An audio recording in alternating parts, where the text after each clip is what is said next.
So, we're gonna get started. Let's do this.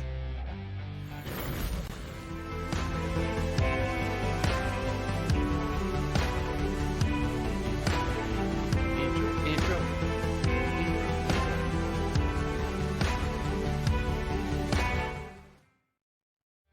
Hey Internet, my name is Todd, and today we are gonna play us some Dungeons and Dragons. So we've been playing for a little while. We are on episode 40. We started as a homebrew, and now we are going into Descent into Avernus for like 20 episodes or something like that now. So we've been doing this, and we do it interactive, we do it live, and we also do it on podcast. So thanks very much for however you're choosing to join us tonight. We hope you are well, and let's meet the table. So, there it is. Okay, there's the table. The table does exist. Hi, everybody. No one's talking. It was because I shushed them during the intro. Hello. You guys don't like to be shushed. Yes. Maybe. I don't know. I feel like I am talking. Can you not hear us? I can hear you now. But for a little while there, Ha-ha! I over-shushed. I'm sorry. Now I feel bad. You over-shushed. I over-shushed. Oh, come on. Every one of us is over-shushed at some point. All right. I actually don't know what that means, but, you know, it means something. Apparently, tonight, I'm out of pencil lead, so everything's in pen. I'm marking all my damage in pen. This is a one-way ticket. All right, folks. Yeah, it's all permanent damage. So we're playing That's how TPK start. Exactly. So this is Descent into Avernus, and these are the lovely players who are the morally ambiguous crew. Although we're missing a few members tonight. Unfortunately, Jay couldn't make it, so let's introduce him first. Dead or missing, Archibald, we miss you. Yeah, so maybe he'll come back. We'll see. But in the meantime, let's meet everybody around the table, shall we? And then we'll do a recap, and then we'll get going. So, yeah, let's do it. Let's start over at the far end there. Hey, Bela, how's it going? Hey, everybody. Yeah, I'm Darmita.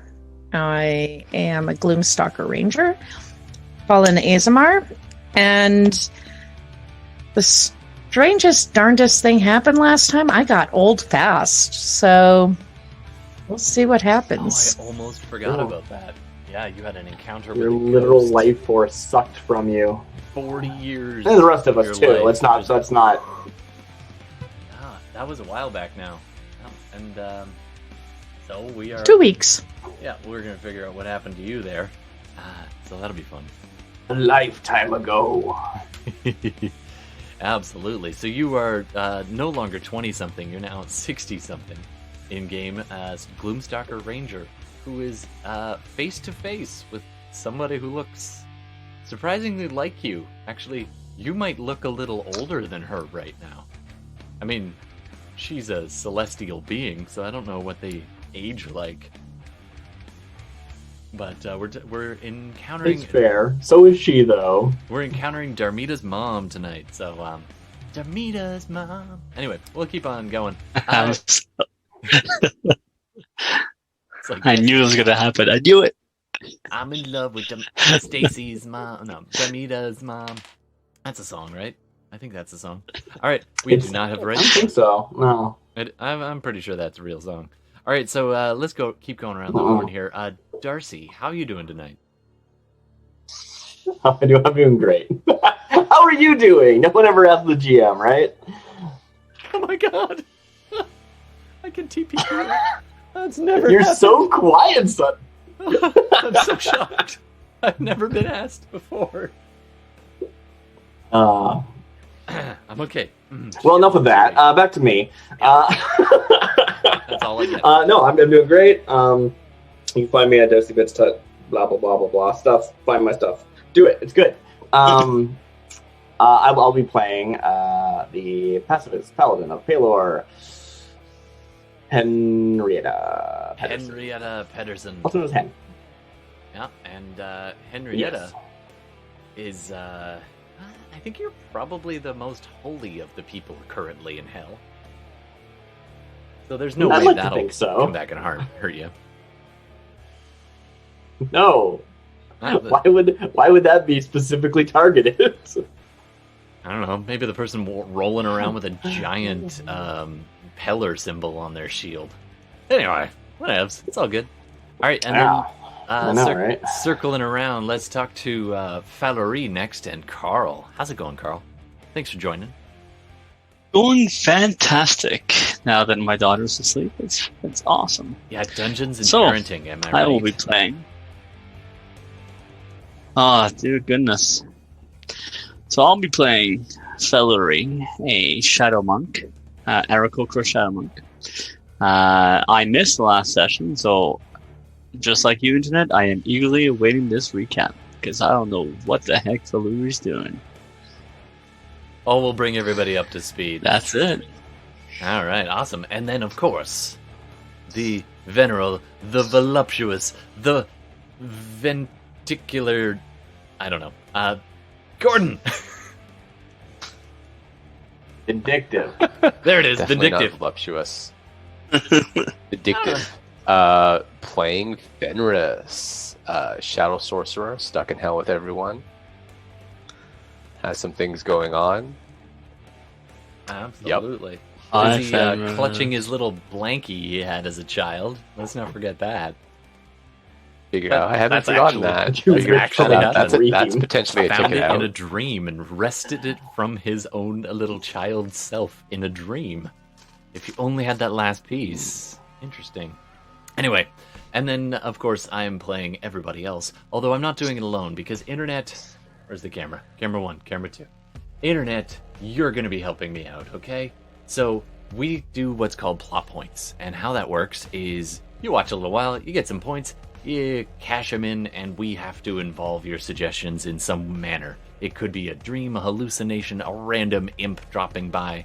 It could be, you can make suggestions about storylines, all this kind of stuff. Can't instant TPK, that's my job. But we welcome suggestions, and we welcome you sharing with us this adventure. All right, so let's dive into the credits, and then we will do the recap. Ready? Oh, we already did the credits, but we're doing it again. Damn it. Thought so, yeah. All right. No. Let's dive right into the recap. Time is of the essence. All right. You find yourselves in hell, in a particular place in hell called the Hell Rider's Crypt. You have sought out the location of a sword, rumored and now confirmed by your Hollyphant ally to have been secreted away somewhere on the plane of Avernus. This blade once belonged to the now archdevil, the Eye of Pelor, your nemesis for a very long time, and now revealed to be Zariel, the archdevil, once celestial angel, who now rules Avernus. You have been seeking many things. Number one, you have heard that Zariel that the Eye of Pelor could not be harmed significantly unless you knew their true name, as is the demonic or devilish nature of their new form. You also discovered that such a weapon might prove invaluable in your journey to perhaps use as a bargaining token, perhaps used to escape, or perhaps used to slay your enemy. You've crossed the plains of hell, finding enemies, finding unlikely allies. The Night Hag and her cadre of war machine driving maniacs. Picture Mad Max with like less hair gel. I like how Carl's busy picturing that. You now found yourself, after a while, finally approaching the Crypt of the Hell Riders. You went in down below, encountering ghosts. Your Aarakocra ally, not eager to enter the confined hallways and passageways of the crypt, spent too much time already beneath the confining stone. Wings that were meant to soar do not like to be held down. Meanwhile, you descended into the crypt and discovered that your possible enemy, an undead creature, Death Knight Deva. Death Knight Deva. That sounds like a wicked band name, I'm just saying. Death Knight Deva, the fallen mother of your fallen Aasimar ranger friend, is the champion, the guardian of these halls, and all of the souls of the armored, skeletal, and ghost inhabitants of this crypt. Almost 100 or more Hell Riders waiting at the beck and call, bound eternally to the service of Zariel. Bound by something within. You found part of what binds them. Names etched in stone styles. Some other aspect, though, binding their souls to this place. Somewhere the ghosts could not find. You explored further, having discovered Nishida. She had a room in this crypt. A room which she occasionally would visit. And you found her personal journals from both prior to her demise in hell, and a few entries even beyond that. Buoyed by this information, you explored the crypt some more, coming face to face with 8 undead mummies attacking. And then, as you drove them off in some serious epic, like, dude, you say you're a pacifist, but you're just like, you will run, and they all ran away. Some nice work there, Henrietta. And slaughtering a few of those that What are you stayed. talking about? It is. It was, did not expect that. And then, this is the face of a DM who's like, that would have been an epic battle. It's all good. I mean, the thing is, it lasts a minute, and we're still there. We haven't left yet. We need to get still going, or they're just going to turn around. Yep.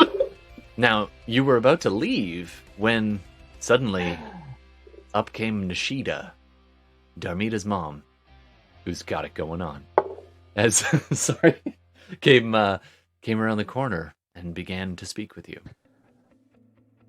And that brings us up to speed. So, Yeah, I think that's basically everything. what do you want to do? Okay.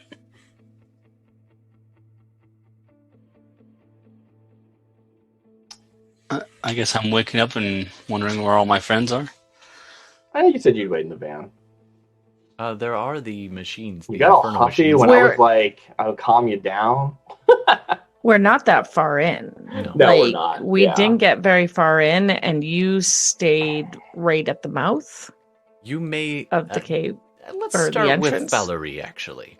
Falurie, do a perception love check that. for me. Ooh, I love rolling dice. I think that's why we're all here. Not these ones though. Apparently, Well, you like 10. rolling them. They don't like rolling for you. All right. So no. there's not...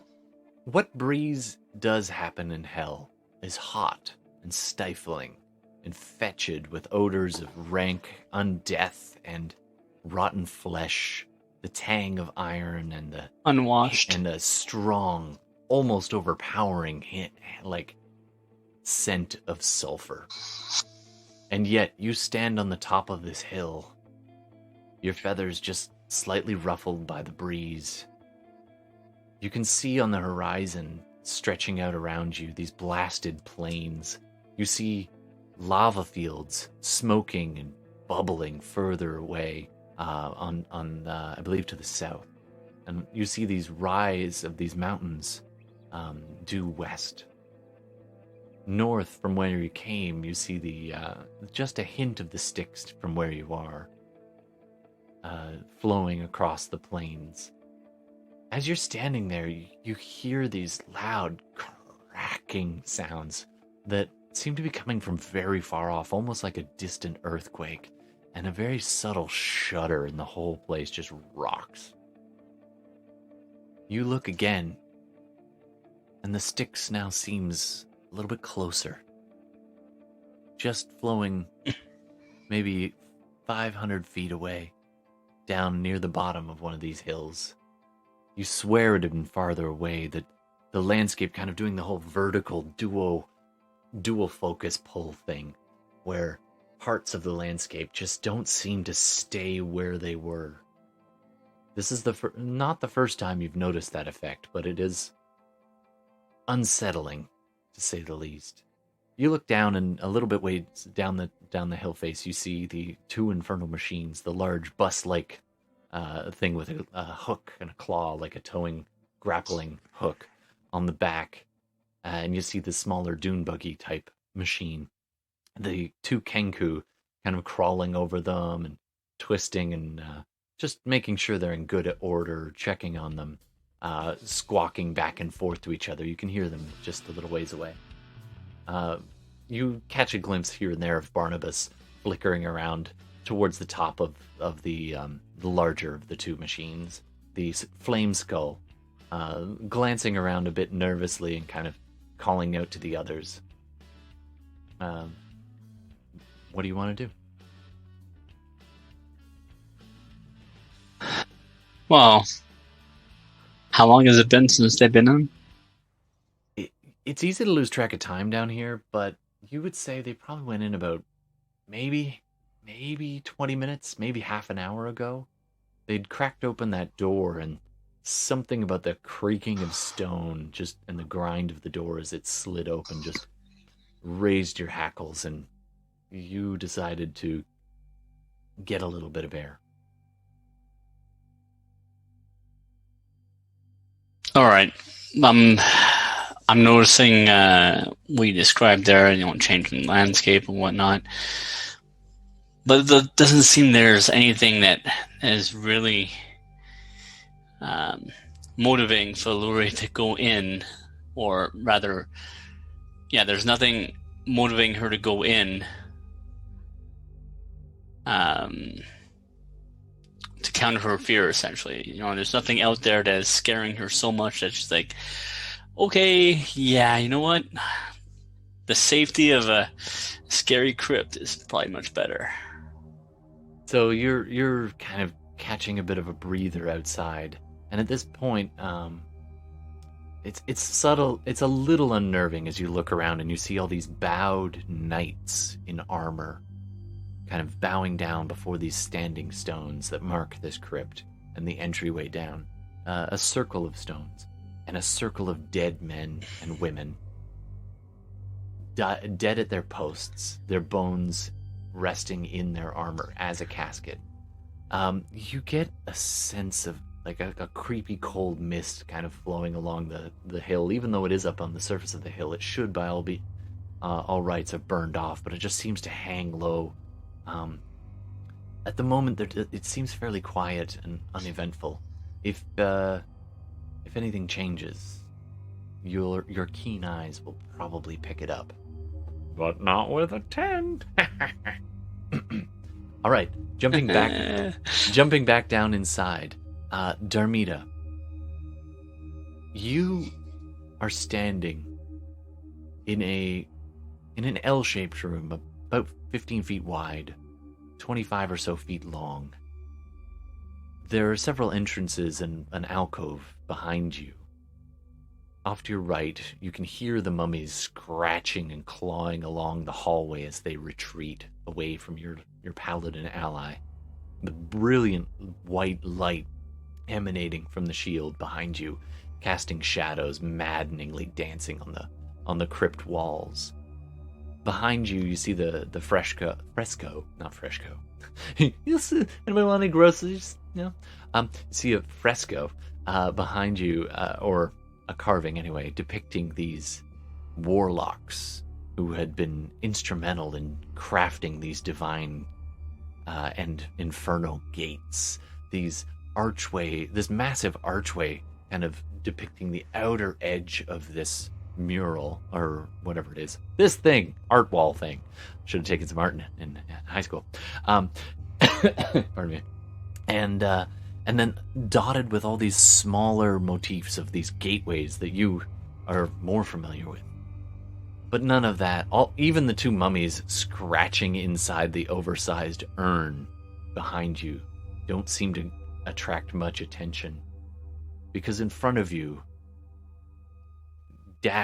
wincing slightly from the brilliant white light, you see the sallow, sunken face. Pale skin, etched with scars, some fresh, some very old. The once beautiful face of a deva, now filling, her body filling this entryway directly in front of you. Her wings clasped tight to fit into this space. Her eyes carry a strange greenish flicker of light, kind of like smoke just drifting off of them, falling down towards the floor. Her lips cracked, her teeth sharp.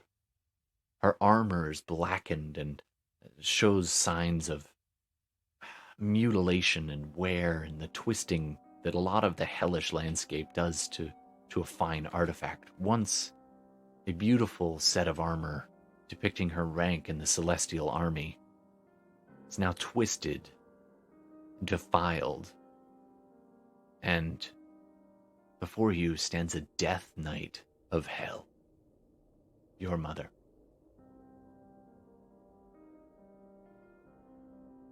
She looks at you.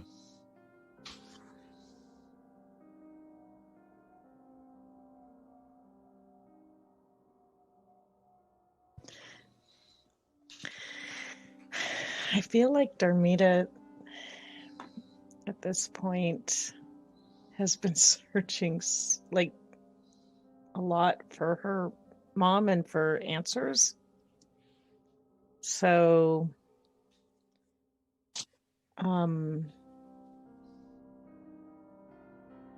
throw caution to the wind. What the hell? What's the worst that can happen?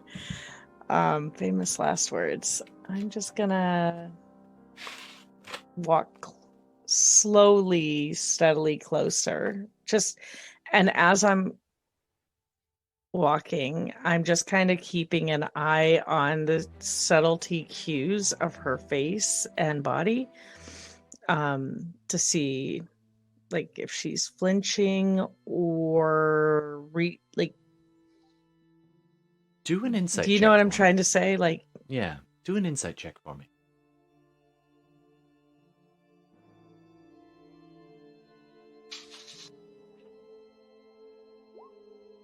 Ooh, 19. It's eerie. As you're looking closer to her and you lower your bow and look closely at her, you see she doesn't take breath. She's almost statuesque in the way that she's standing. The only thing that moves are her eyes as they flicker down, take you in slowly. From your boots, your bow, your armor, upwards, your hair, your cloak. You can see her clock, like notice your wings hidden beneath your cloak. And then her eyes, the only thing that's moving, take in your face.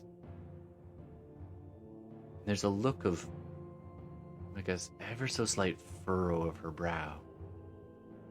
And then she locks eyes with you, and it melts away.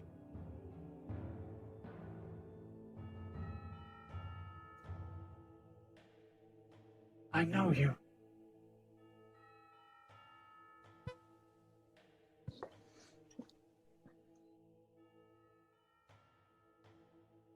Why do you come to my home?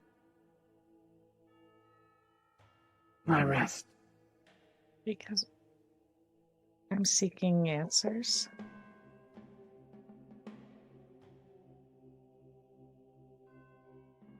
Has it been so long?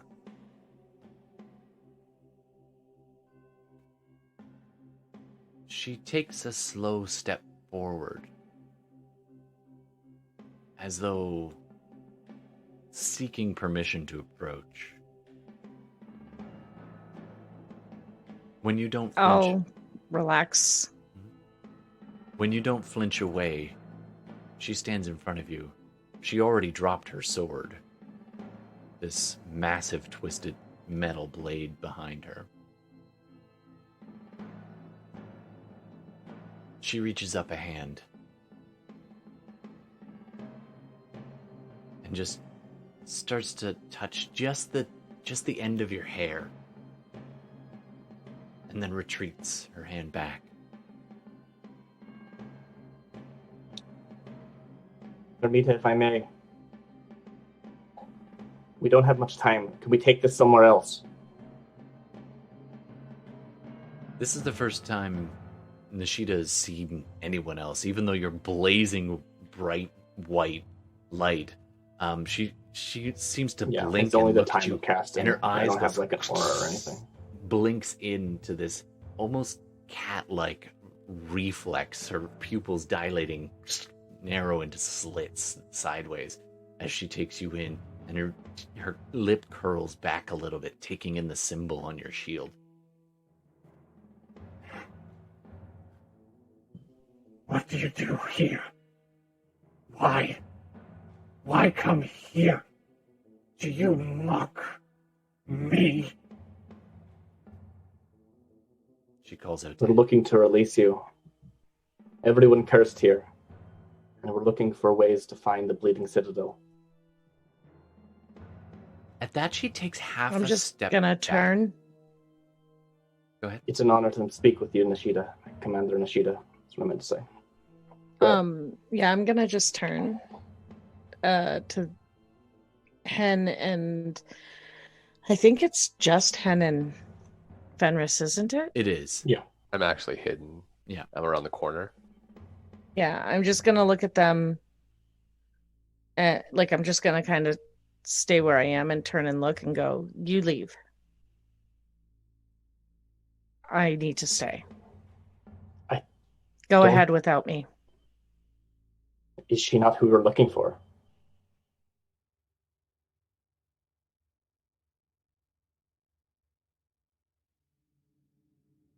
I need to get answers. Maybe the answers I get will help us or not. I don't know. If that's what you wish. And I'll I think I'll bow to Nishida, and then I'll head out.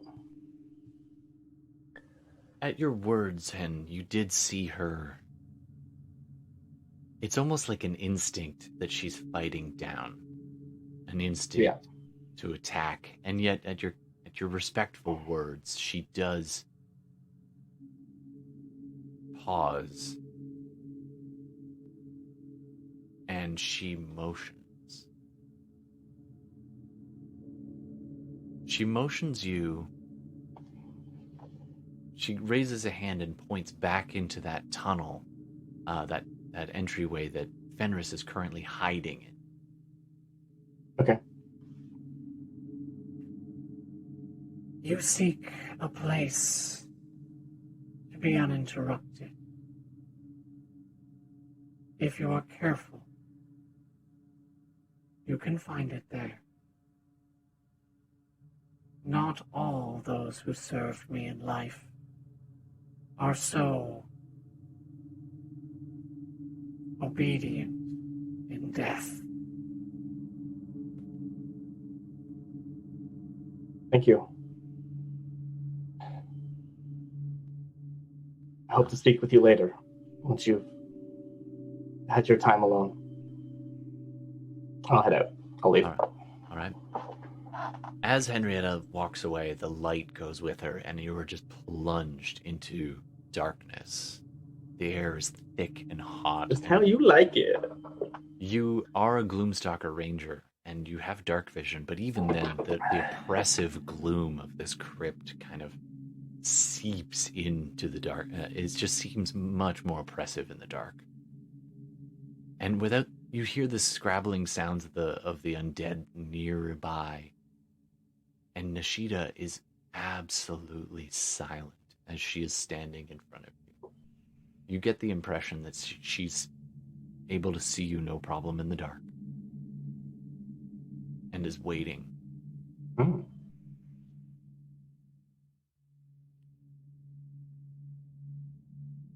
And I'll just kind of say to her, what is your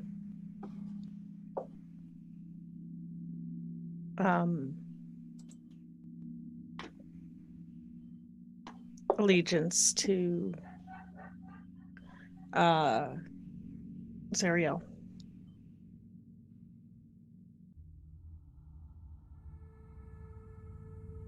My allegiance is bound.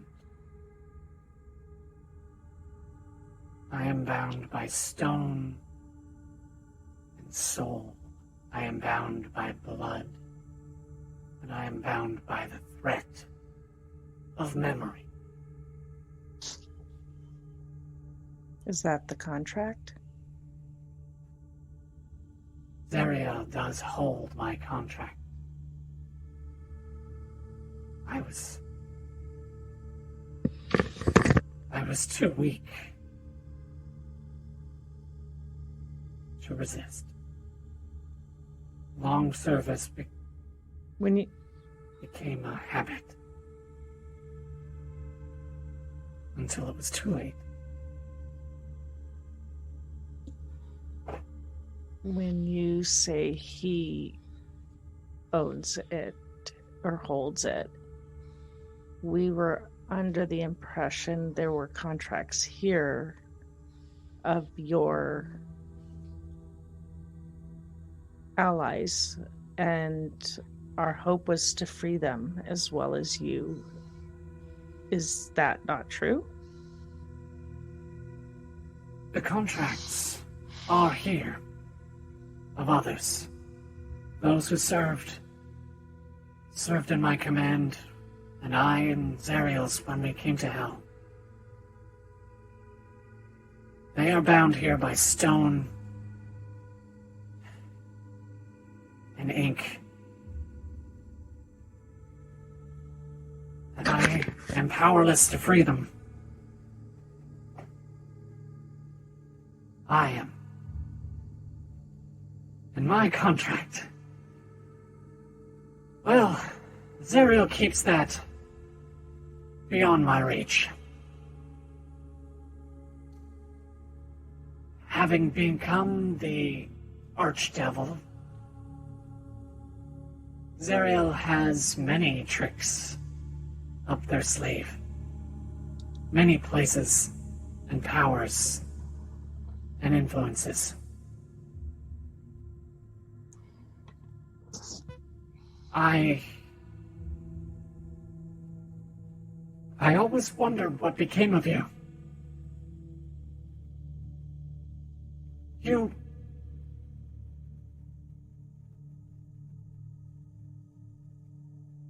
She takes a good long look at you for a moment. And there's the first wrinkle of a concern as she furrows her brow and steps forward, this time her other hand coming up and reaching towards your face, newly lined with wrinkles and the passage of time.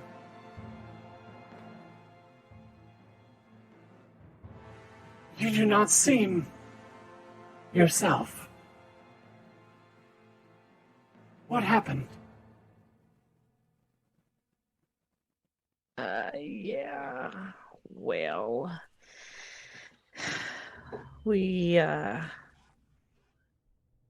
I was foolish, and when we first came in here, I came across one of the knights, and unfortunately, before he recognized me, thinking I was you, yeah, he drained me of some life, so a little bit older. And I still haven't seen myself, so I don't know what that looks like. I just know that my hands look different from what you described last time. Oh, absolutely. You've gained 40 years of living in hell, no less. So that's not a good kind of 40. She looks at you with almost a look of relief for a second, but there's still a pressing concern behind her eyes, and she kind of reaches up and just kind of runs a hand down your arm, almost out of just kind of taking you in, and then raises your hand in hers if you let her, and just looks at it and turns it over, and then looks at you. And are you damned as well? What is it? How is it that you are condemned here now? I had hoped to spare you that. I'm sure you did. It's a long story, but right about now, one I don't a bunch quite of mummies understand. start crawling out and start hissing and coming around the corner and coming back down the hall from where they fled. And they are you can just glance Okay, those over. ones would have kept running, so they would be way far away. The That's ones true. in the hole would have got stuck, so they probably come back quickly. Yeah, these two came crawling out of the urn in which they were shielding themselves, and they start hissing and kind of crawling towards you and reaching out. And Darmita Nishida just looks at them and just gives this, and they kind of look at each other and they hiss, and she just, and she's muttering. You speak Infernal, so you hear her yelling at them, saying, "You will not harm her or her companions, or I will tear you limb from limb." And needless to say, they leave you alone at that point and go back to their urn. You were saying? Yeah, I basically I found some companions, and basically I think that I am supposed to pick up where you left off, and I'm going to try to, with my companions, get rid of him so that the rest of you can be free. Nishida she looks from side to side and kind of pulls you in close and says, Oh, my daughter. And she hugs you, and you think you're just like, and then she whispers in your ear, you must be careful what you say and to whom you say it. And you must not dare think it. As you know, there are many things that can communicate with our minds. But the archdevils, they hear. They can listen to that. So if you must speak softly and aloud. She pulls back and looks at you and smiles. And at that point, can I try to use my commune? which I haven't been able to use. Yeah, go ahead and roll your d6. But I've never Oh. been with her, I'll say with advantage. right? I've never been with her, and I don't even know if I am with her, but we'll see what happens. Turns out it's not her. It's a mimic. No, I'm kidding. I was waiting for it. Mimic. Well, I got a 5 and a... Got it going on. Sorry. What did you roll? I got a 5 and a 6. Oh, the 6 counts. All right. You had it with advantage. You have commune.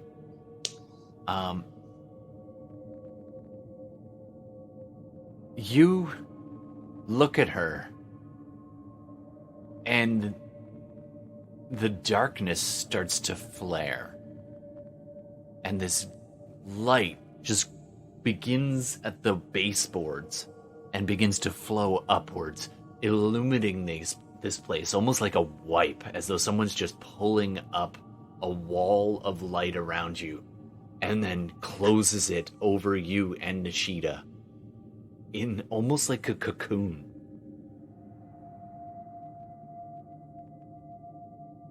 The light then fades, and you find yourselves in this oversaturated forest. The trees and the forestscape kind of lost in this white haze. And in this moment, you are alone with her. And she looks at you with this look of shock on her face of like,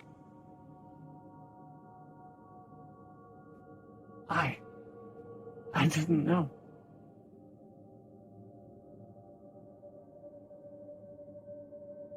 It is still best that we're careful what we say here. But I don't feel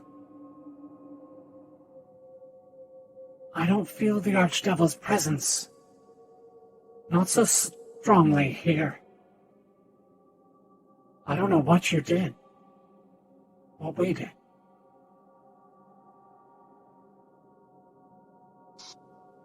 I don't know how long this will last, but if you have questions, now is the time.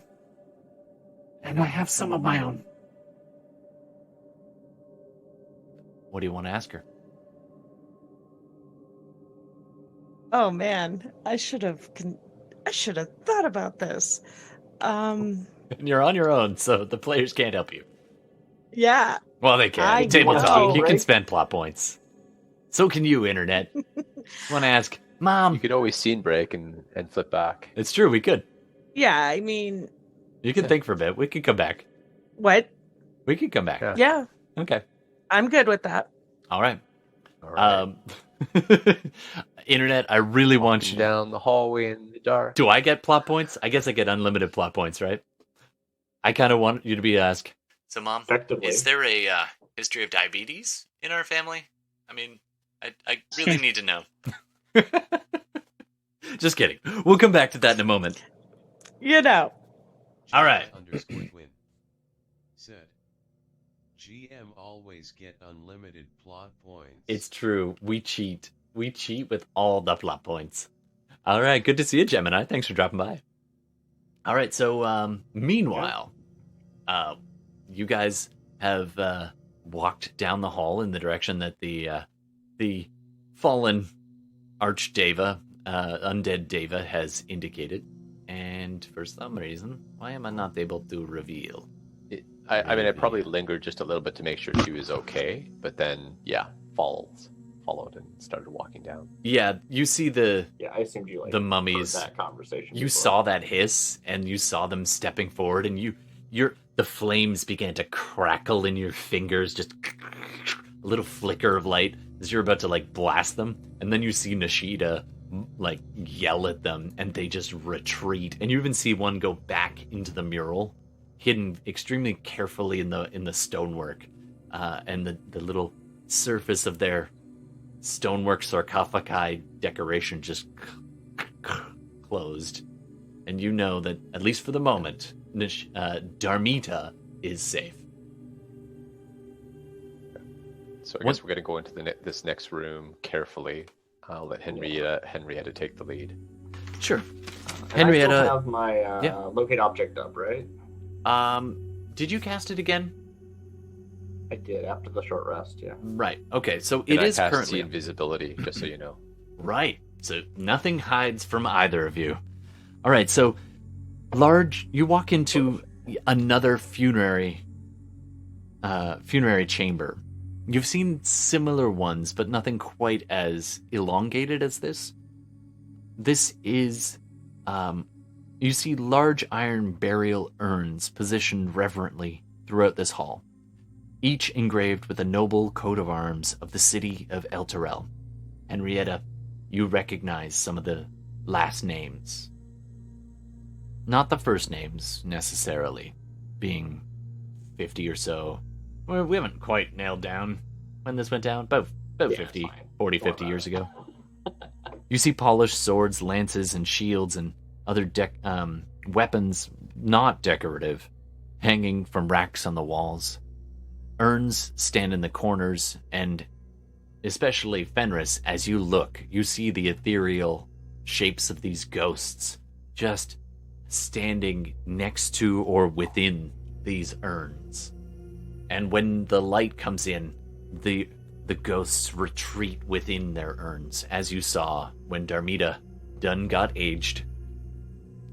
Can I get you both to do a perception check? This is like a funerary thing. Like as soon as I notice that there's like funerary urns, I think like the first thing I do upon entering the room is I like kneel and like say a soft prayer, or like it's like a prayer is a correct word, but like that's such a broad thing. I mean, like we're requesting passage through your realm. We mean no harm. Like all those kinds of like the honorifics, or whatever the right word is that you would say. And in fact, because you are trained in their original rites and in their religion, or one-time religion, and as you bow and say these things, as you enter, you see these ghosts relax and just fade into their urns, watchful, but not offensive.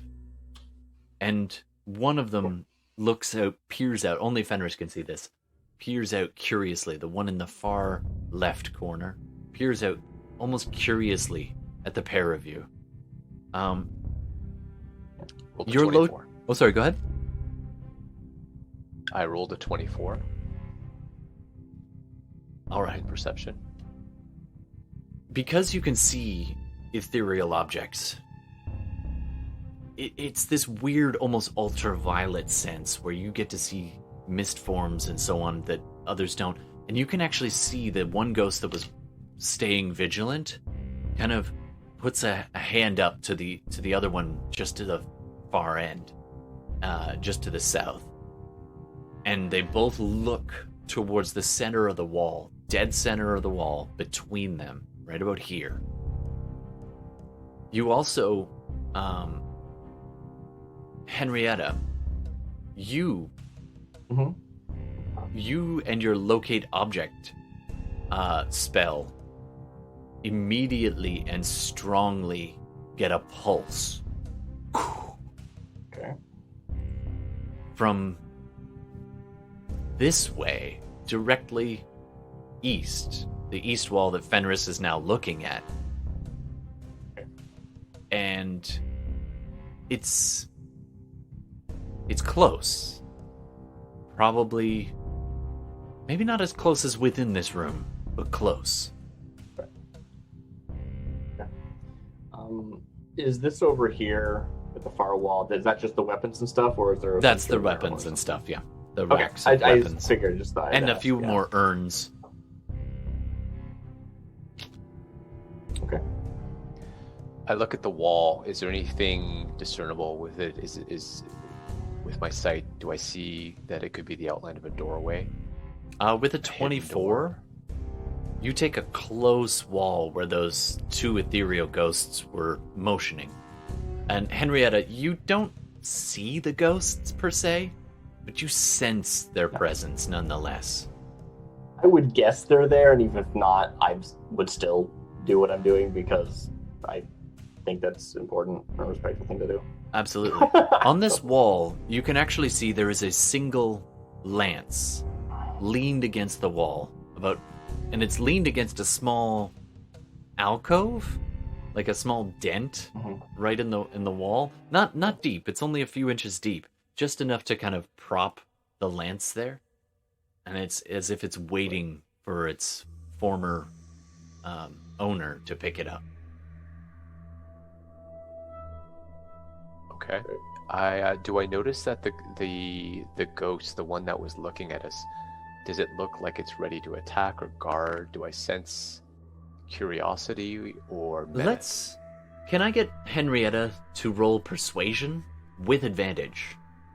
Your respectful just like rights. my natural sort of. Oh, okay, sure. No, when you first entered, I didn't make you roll that. Persuasion. But please roll persuasion. Yeah, sure. 22. Woo! Which is actually a very low roll. It's a 10 Wow. die. All right. They do not appear hostile. If anything, they seem a little bit hesitant, but they don't appear hostile in any way, and don't appear to be moving beyond their urns. Yeah, so I've like kneeled and been starting saying some words while Fenris is looking around. You probably had assessed like the whole room before I stand up again. Yeah. I'm just gonna whisper to Henrietta, east wall, hidden door, and I'm going to see if I can mage hand the lance to see if if there's something to it. Sure. Like if and if it's too heavy, let me know. I'll cast telekinesis if I it's need fine. to. But... So you reach out with the mage hand, and you see it apparate next to this, and the kind of translucent, whatever color you want hand, probably shadow. The shadowy tendrils of fingers reach out from the darkness, and even in the brilliant light from Henrietta's shield, they wrap around the lance and just give it a little pull, and it resists for a second. And you're like, oh, this is going to be too, and then it looks like it's going to topple. And your mage hand may or may not be heavy enough to hold a lance. I think they're like 15 pounds. But you might be able to stop it from falling. But as it starts to go, it doesn't go further. It only retracts about, maybe about a foot out from the wall. And then stops. And then you hear this.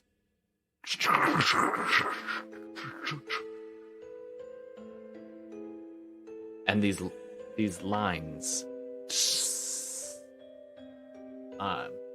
this kind of bluish glowing lines appear where the doorway is, right between these two urns.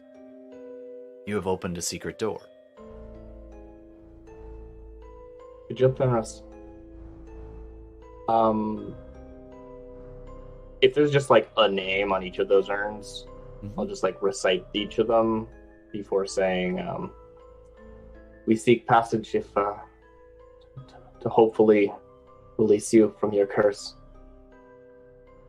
When you mention that, Please allow us to. It's a bit odd because you walk don't by. actually It's see them. Better thing than that. You just know that No, they're yeah. there. And Fenris, you watch them react to this. As the lance falls, they start to seem upset, like you've disturbed their resting place. And then when it doesn't fall down, the door opens. The ghosts look at each other. And there's this ethereal echo through the space.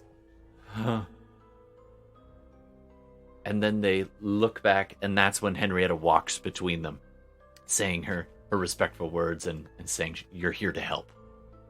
And they both salute and go to a knee. Cool.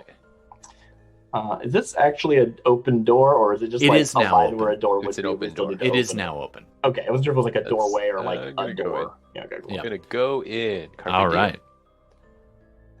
What do we see inside? There's a small, maybe 15 by 20 foot room, chamber, really. A ritual room.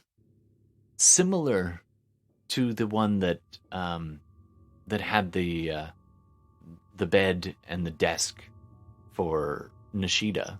But this one is a little bit different. You enter this room and disturb ankle-deep mist flowing in the room. The two ghosts stand as though they move to follow in escort of Henrietta, but as you pass through, they stop right where the door was, and they reach out a hand and then stand back and return to their urns and salute as Henrietta passes. The mist below you parts to reveal a ritual circle dabbed in blood on the floor. The blood, dark, old, and you see hundreds of slivers of parchment arranged within this circle, each tiny strip bearing a name written neatly in blood.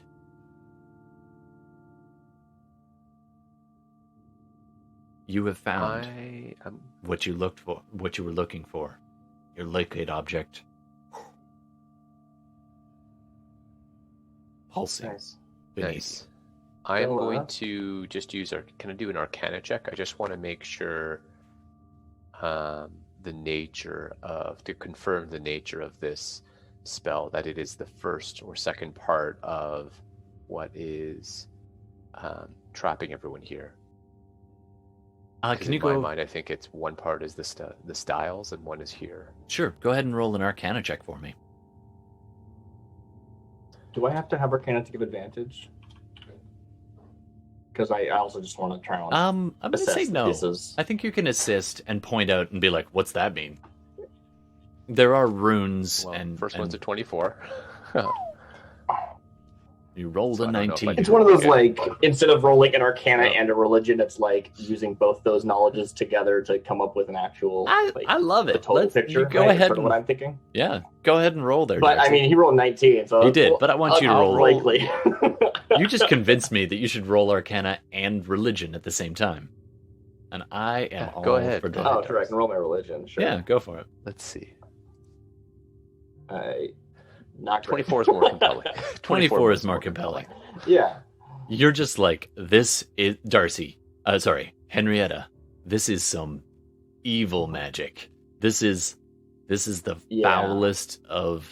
I'm really hoping I can Bargains. figure out how to, break it. And, like, if we set it on fire, is that good enough? Like, maybe, I don't Yeah. know. I mean, that's what I'm trying to figure out with my You- Arcana check. Like, you how do I end pick this? this up and you're like, do we burn this? And you say that to Fenris, and you pick a few of them Pick up, it up.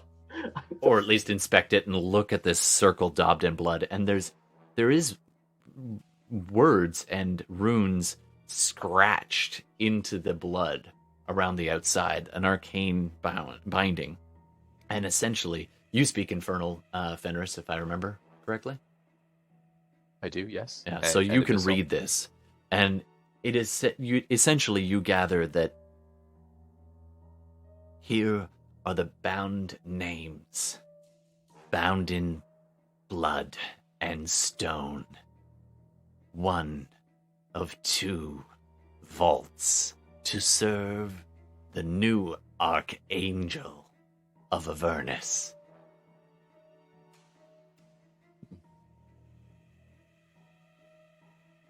You also gather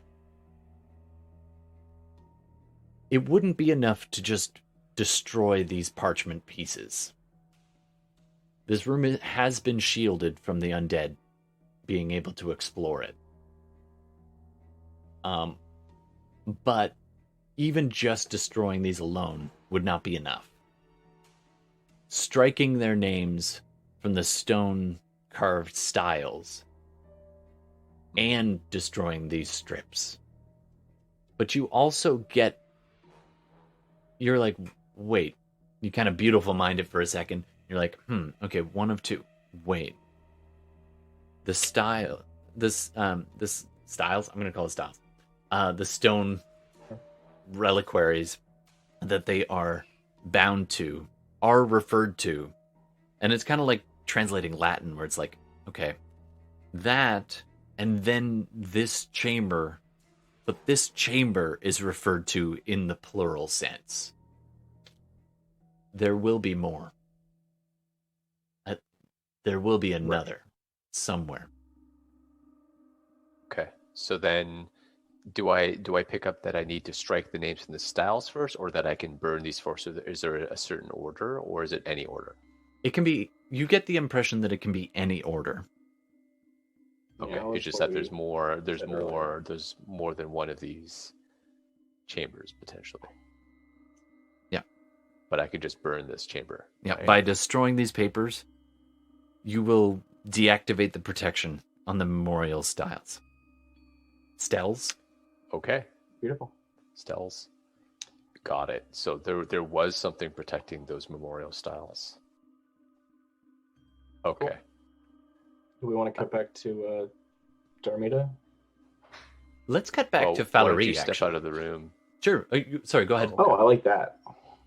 I No, was go going to say let's step out of the. I'm going to destroy these parchments. Sure. All right, I'll lead you to that. Right. Like I'm just going to be like, I'm not going to waste a fireball, but I'm going to be just, flame arrowing them. Pew, pew, one at a time. Well, I'm going to start a fire, right? Like Yeah. You just literally use real fire. And the flicker of the fire underlighting you from above as the shadow sorcerer just burns, and you can see the flicker of the flames, and you can actually see the smoke curling around the ghosts within the room. And now, Henrietta, you can also see them as they become visible, and they look up at you, and you can see these tears of blood pouring down their face, these stern faces of these soldiers. And they turn to each other, and they say one more thing in Celestial out loud, all in unison. Okay, I speak Celestial. You hear them say,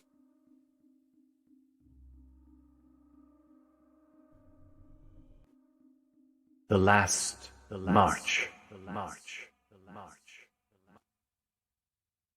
And they turn, and you can both see them as they begin to walk, or float, or march, and more of them, about 50.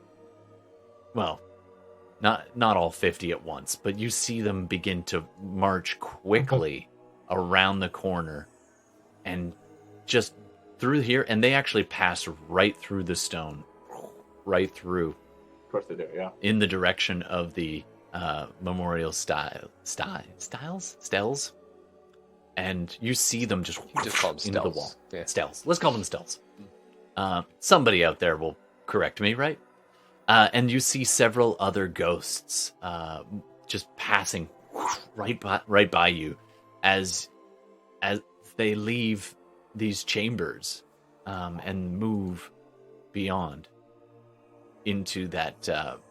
Like they come in through the other door that you did not come through, the one extending due west, and you see probably 4 or 5 of them, and they all quietly move past you and disappear into that wall leading directly to the memorial stels.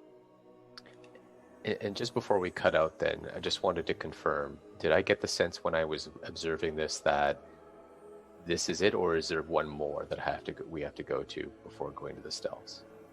You kind of go back into the main room where Henrietta is, and you can just make out in the brilliantly blinding light that she carries the other chamber, and being able to see in the ethereal, you can see a handful of other ghosts standing at their urns. Even as some of them turn and leave, others are standing there in their urns at attention, just waiting. Okay. So it's not all of them. Got it. I guess that there's probably a room for each stel we saw. Maybe. So 3 more. Maybe 1, maybe 2, maybe 3. But let's find them. I assume my locate object was going to switch because those objects don't exist anymore. They're gone. Those ones are now Those gone, the and next you get closest. another pulse. It's still going. You got about, let's say, 2 more minutes left on it. And you get another Cool. small Love it. Great. pull. Just due west. And a little bit I south. think that's a perfect time to cut. Absolutely. So cut over. Falurie. Outside. Yes. You're standing there kind of trying to decide what you're going to do. And you look out over the... do a perception check for me again. We're going to do this till you do it right, damn it. Yes, sir. We still got a way to go. 23. Not 20. Nat 20. Well, if there was a time for a nat 20. All right. You're standing there just taking it all in and breathing, trying to calm your breath. And you look up at the clouds. And for a moment, it's as calming as it can be, these roiling, flame-lit clouds. And then you see this flicker. And you've seen flying devils before. That is not a flying devil.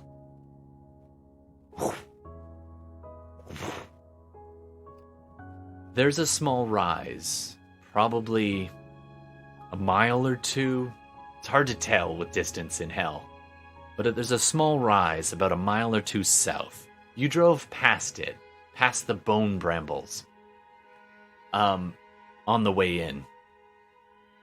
And there's a bit of a hill, and beyond that you see this strange kind of arcing kind of stone, as though a mountain had been sheared off in the distance, right on the edge of the horizon.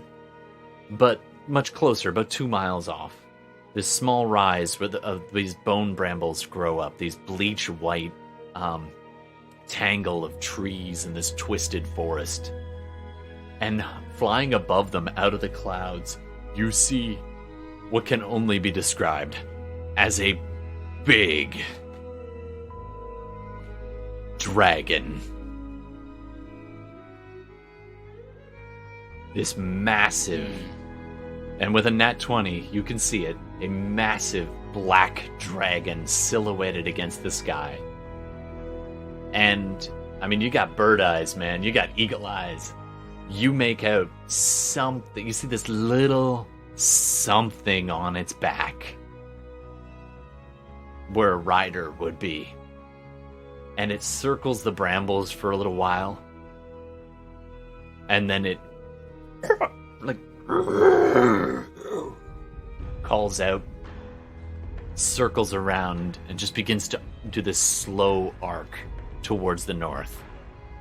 But judging by its size, that was probably an ancient black dragon.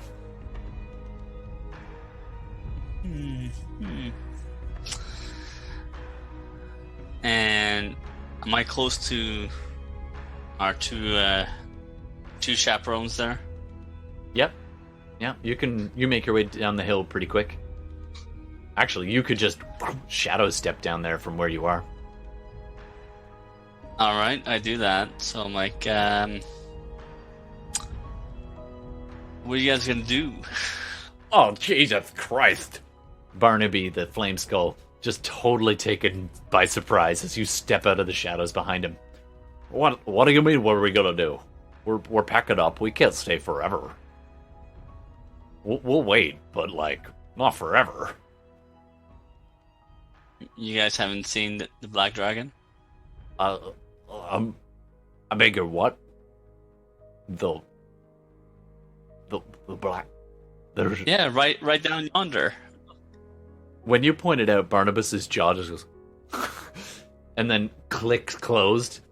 And the flames flicking around his head a little bit faster now. And he looks over towards the Kenku who are busy arguing and, like, slapping each other and trying to tighten the wheel. And one's like, ass backwards. No, you ass backwards. And they're just basically calling each other names in other people's voices for a little while. They don't seem to have noticed, but Barnaby now calls to them and says, "Hey, bird brains." Sorry, no offense, he says to you.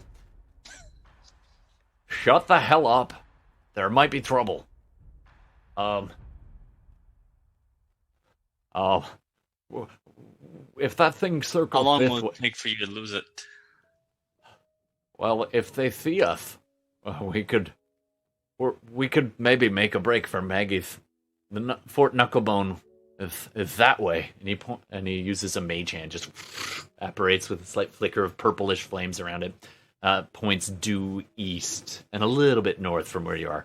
Kind of, you came in from the northwest, so it would be circling back and around towards where the Styx is now flowing. How long will it take you to get there? Oh, it's a little bit hard to tell here, as you probably gathered, but we're probably maybe anywhere from an hour to half a day. If we go full speed, we could probably make it in less. But yeah, if that thing is what I think it is, I don't want to wait here. All right. Here's this then. How about you go back to Mad Maggie's for now, for shelter, safety. Wait a few hours, and then come back. I have this suspicion that we'll probably require your assistance to get out of here. All right. Yeah. You've been fair to us, and you helped the Mithrith. It's really hard for a dude with a lisp to say Mithrith. But we owe you. You're doing great, buddy. At least that much. So, here. And he tosses you a little pouch. You catch it. Okay. You pop it open. You look inside and you see 2 more soul coins. The things that fuel these infernal machines, as well as used for currency.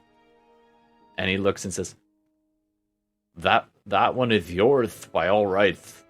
We just helped you get here. And he points towards the big school bus looking thing. Like a minibus. A little bit bigger than a minibus, with the claw on the back. And he goes hovering over towards the dune buggy. So, unless, of course, you want this one, but it's a bit small for your group. Mind you, you keep losing people, so... Oh, sorry. Too soon. And the 2 Kenkus look at each other and look back at you and go, Too soon. Too soon.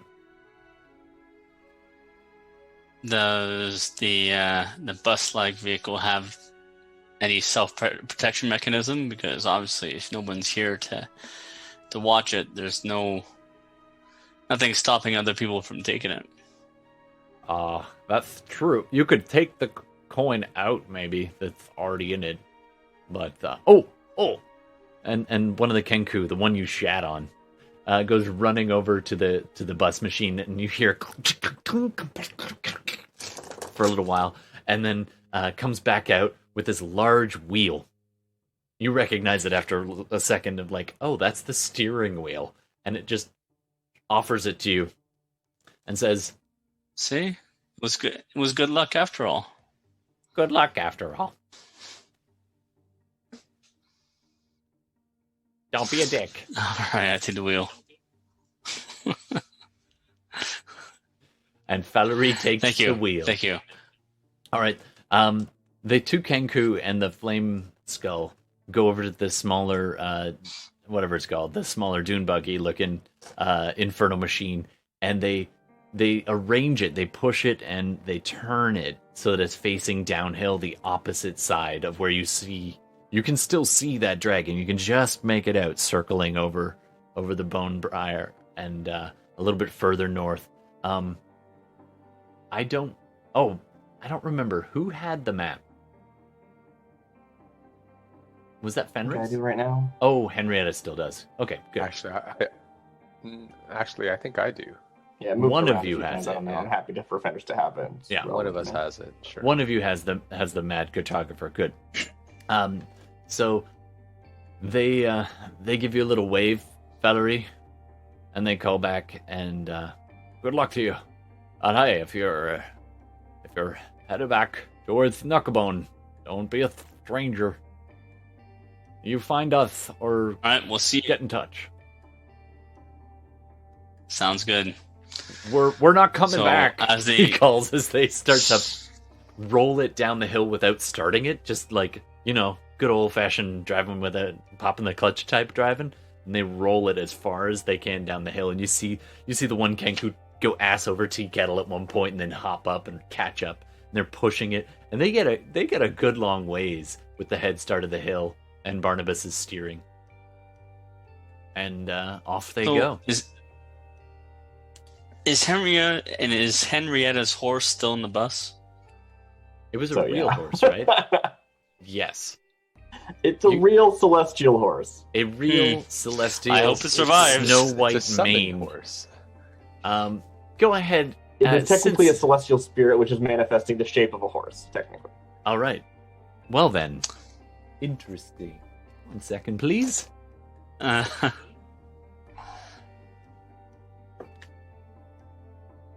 All right.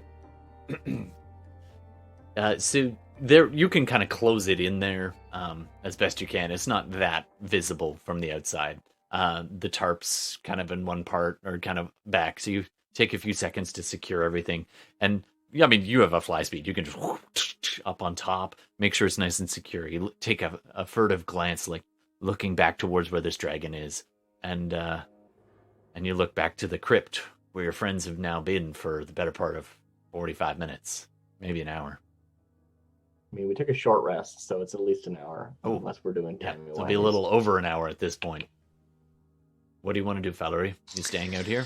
You going in? Well, Falurie thinks a little bit. Obviously, she's not a match for a dragon. There's two options. I don't know about that. Oh yeah. Yeah, we'll go wingspan and wingspan. We'll see what happens. So there's obviously two choices, but thinking, how far that she's come with the group so far in regards to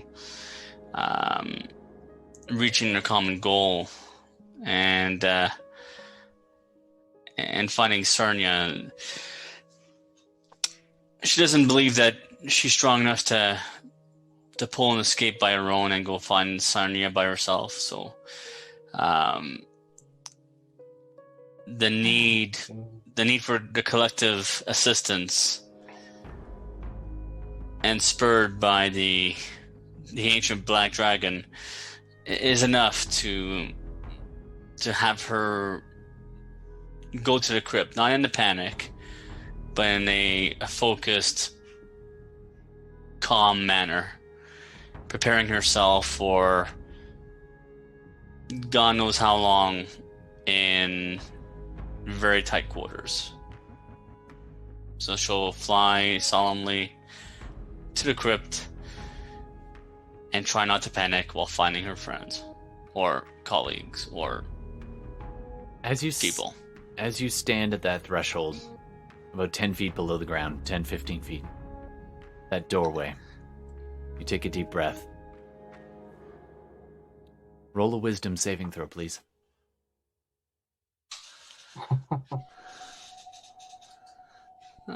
Wisdom saving throw. I was just thinking this is the part where... 19. Go ahead. Yeah. 19. It's funny because it's simultaneously hot and sticky, but also eerily chilly. And as you exhale, just the mist of breathing out cold air.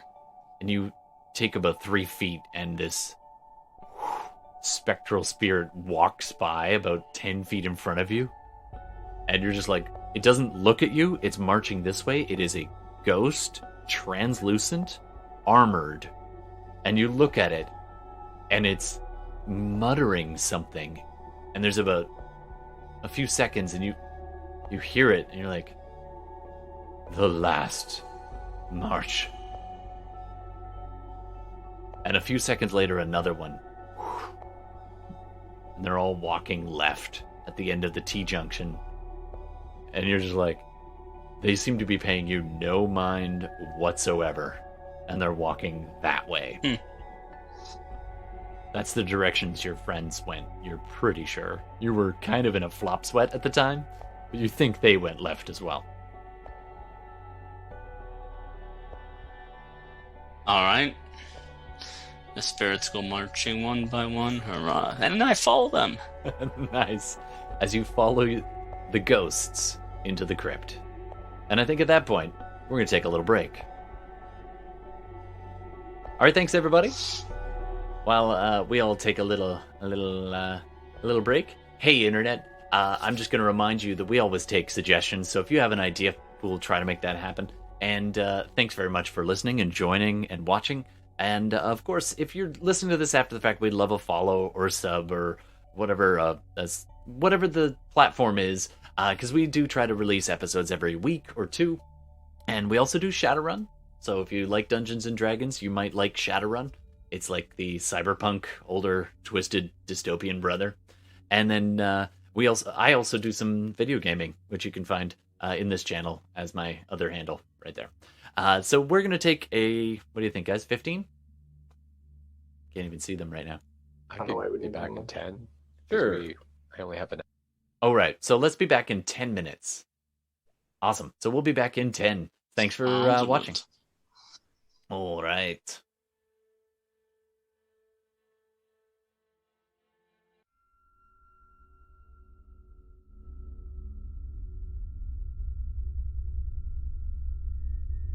And welcome back. All right, everybody. We are going to pick up right where we left off. So let's do this. So, Falurie, you're following ghosts down through the tunnels, left and right. They are paying you no mind. Every once in a while, you see one that is alert and not marching. And the first one I'll give you for free, where you're like, oh, that one, and it looks up at you like, and this threatening visage. But it does seem to not be approaching you yet. And then the rest of them just kind of, one of them walks right through you as you pause. Just, and it just keeps on walking down and to the right at this point. You went left and then to the right, a few twisting passages. Meanwhile, not in the crypt. Somewhere else. Somewhere private. The mist forest extends around you, and Darmita and Nishida. And it's muted and still. And she looks at you.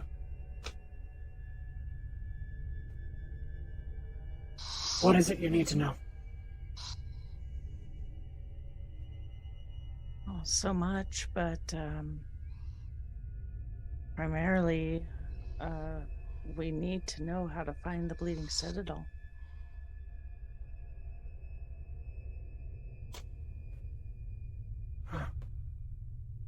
I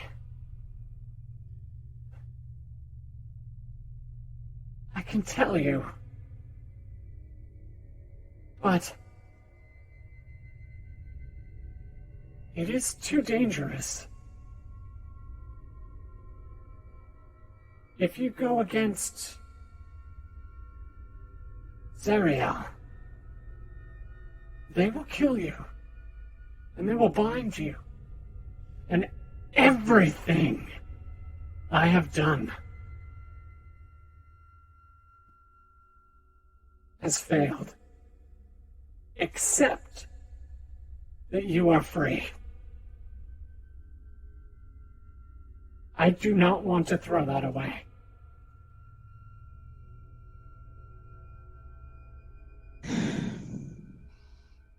There is a way.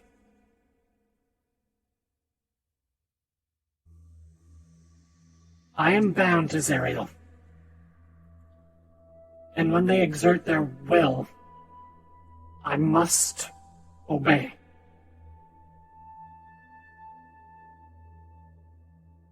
But it takes effort. And if Zariel is distracted, if the odds were better, then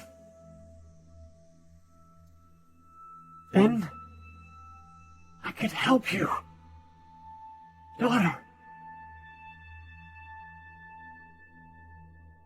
If you are willing to find those who might strike against Ariel as well, then that and the sword and the name and again, it might be enough. If you can promise me, if you can bring me proof that you have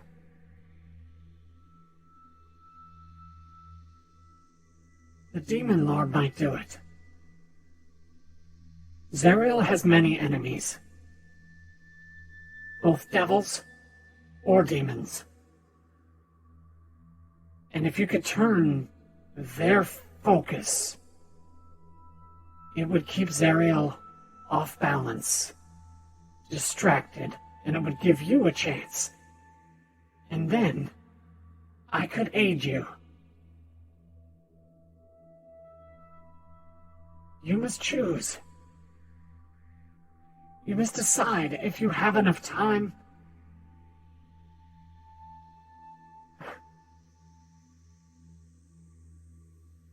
There are those who would help, but not out of the goodness. There is no goodness in their heart. But there are those who would love to have Zariel fall, both demons or devils. And if you could, Belle might be enough, or the Dragon Queen, or the Demon Lord would be easiest. He's the least guarded, and his insane rage. There is a demon held prisoner, and if you were to free him, he would stop at nothing, even his own destruction, to attack Zariel directly. And I could send you there. I know how to find him. I don't know how to find Bel, the devil.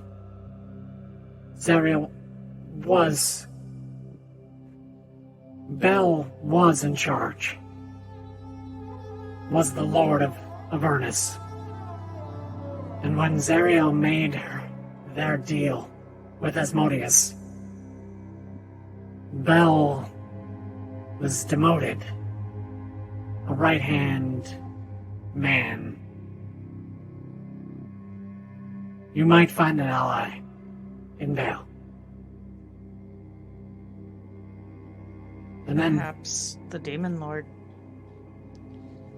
the Demon Lord might be enough. If you can free him, Okay.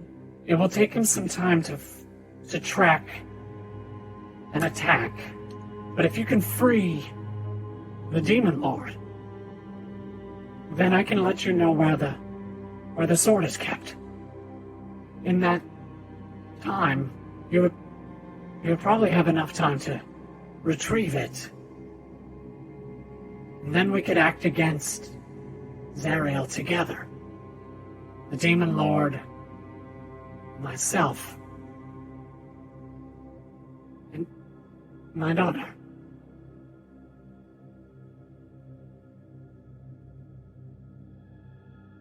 Well, I have good friends, so they'll be there too. Which leads me to the next thing I need to know. This isn't my first time encountering you. Yes. So previously when we were, I think, out of game. I'm trying to remember. Were we on the We were under the prison. on the ridge? Under the prison. Okay. You told me that we needed to acquire some things. The sword being one, the eyes being another. So I need to know the helm that has, I guess, taken over Henrietta, or affixed to her, or something. We can't get it off. Is that the eyes that we need? If it is the helm that you speak of, that is not the eyes. The eyes of Peller was a rank, a station. Zariel and myself served as watchers for the Celestials, scouts. Ours was not to wage war. Skirmish, seek, watch. As the trusted one of Peller, Zariel was given a great gift. What Zariel saw, Peller saw directly.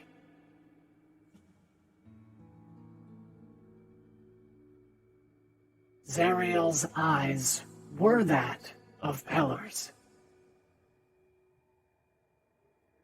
It was a great gift and a great honor, but it wasn't great enough. And when we came here, Asmodeus reveled in showing as much of the hells as possible to Zariel and Peller. This went on a long time. It's not every day you get to torture a god. But Zariel grew tired of this.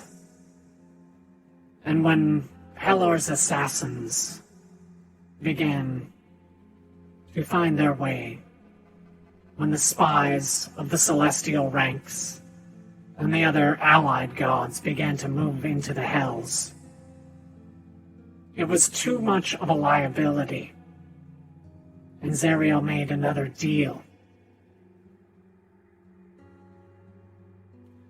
Zariel pledged further service, further souls in the service of the Devil Army, in the endless war, entire new cities,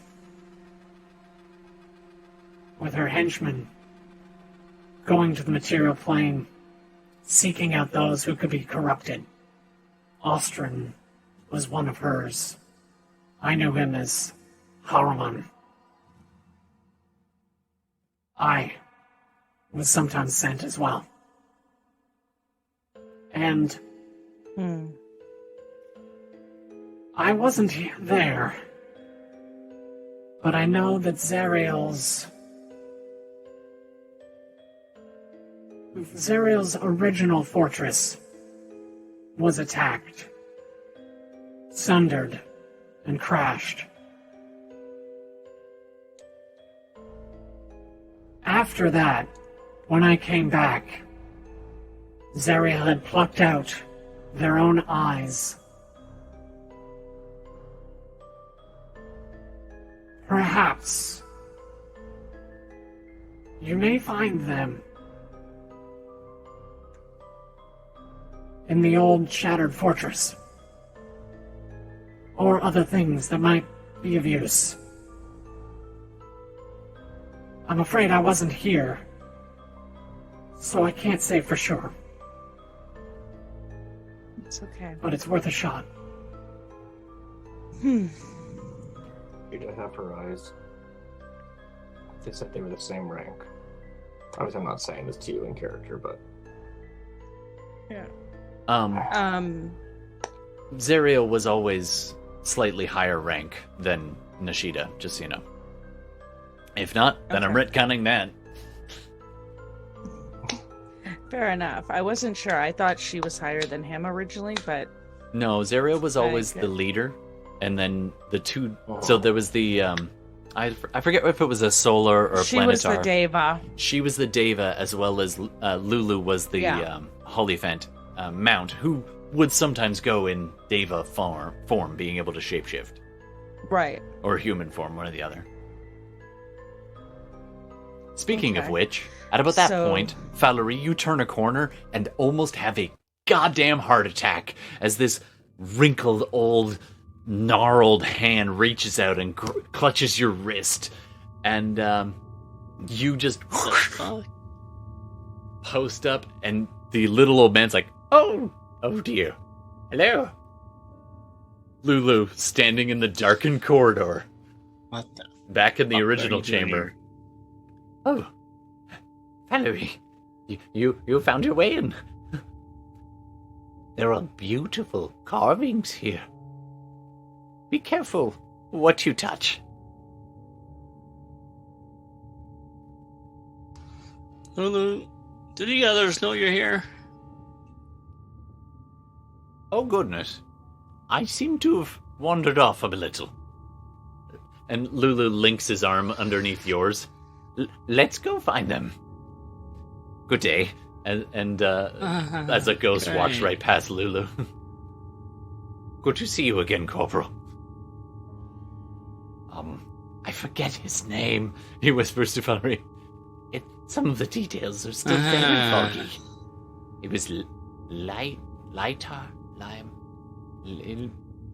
I don't remember. Alright, let's go. Alright, I begrudgingly, because I don't know Lulu that well, all I know is that, you know, he was in charge of Darmita. I can't remember, damn it. Darmita? Darmita. There's so many names. Darmita. How do you It's Welcome okay. to my world, bro. Nishida. Yeah.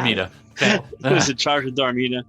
So I know that, you know, he's of importance, and obviously we, atop of that ridge there, we fought to try and save him. So, you know, I'm glad somewhat, even though I find his oddity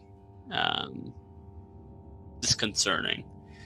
But, you know, some other people might have the answers to this, so I'll just go and escort him to, All right. or try and discover where the group is. All right. You keep on searching All for a right. little while. Meanwhile, So, given the information I've gotten so far, I'm going to change things up. So, we're on my third question. Yep. So, I'm going to look at her and be like, and it's so funny what you just did because I was totally going to be going here. Mhm. Lulu has shattered parts of himself. How do I reverse what has happened to him so that he's at his full strength?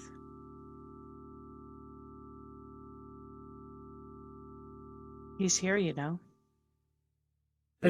there's a flicker at that as she kind of looks and then looks back with a slight smile.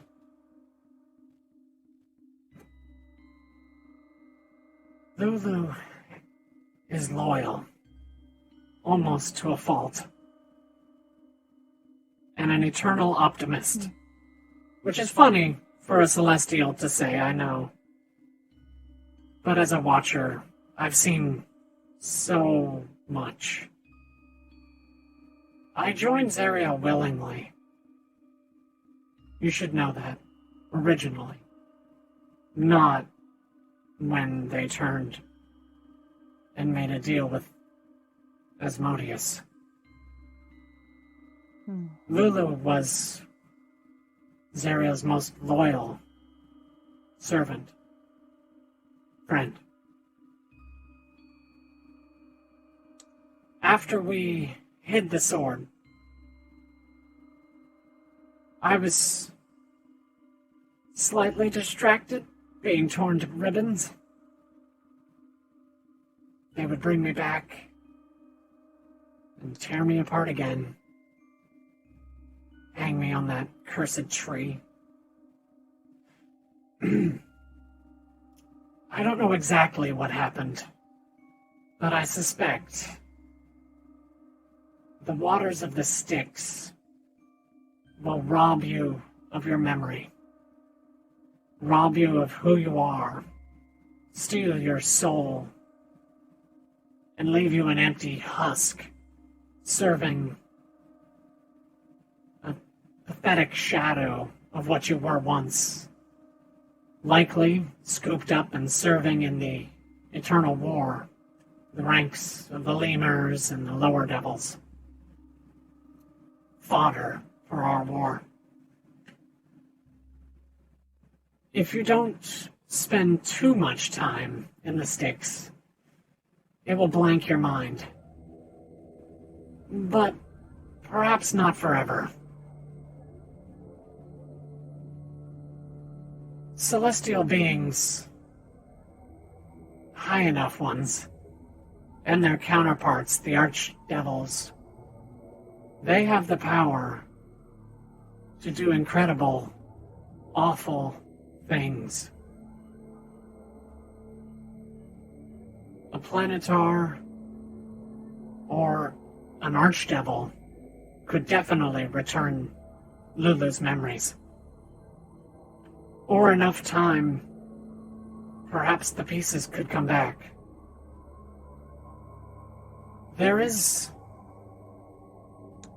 I am now a Death Knight, devil, undead monstrosity. But a piece of what I was is still here. And that piece can still help. Somewhat. May I? She reaches up her hand And I towards lean your face. forward. She grabs your chin with both hands gently, tucks you forward into an embrace, and she's still a Deva's frame, and although somewhat shrunken down and twisted. So she still towers over you, like she's a good 8 feet tall, whereas you're probably 5 and something. So she bends down over you and just gently kisses your forehead and wipes a hand down one side of your face and then the other, and places her hand on your shoulder, on your collarbone kind of area. I missed you so much. And I missed so much of you. I left when you were just a baby. I'm not gonna miss decades of your life. If there's anything I can do about that. And she kisses you once on the forehead. And this pain, almost like an edge of fire, flashes down. It's at once warm, but got an edge to it as it burns across you. And she holds you steady through the pain, and you lift up off the ground. Your wings just on their own come out. And after a few seconds of hovering there, you then fall back down to your feet. And you look at your hands. and they're young again.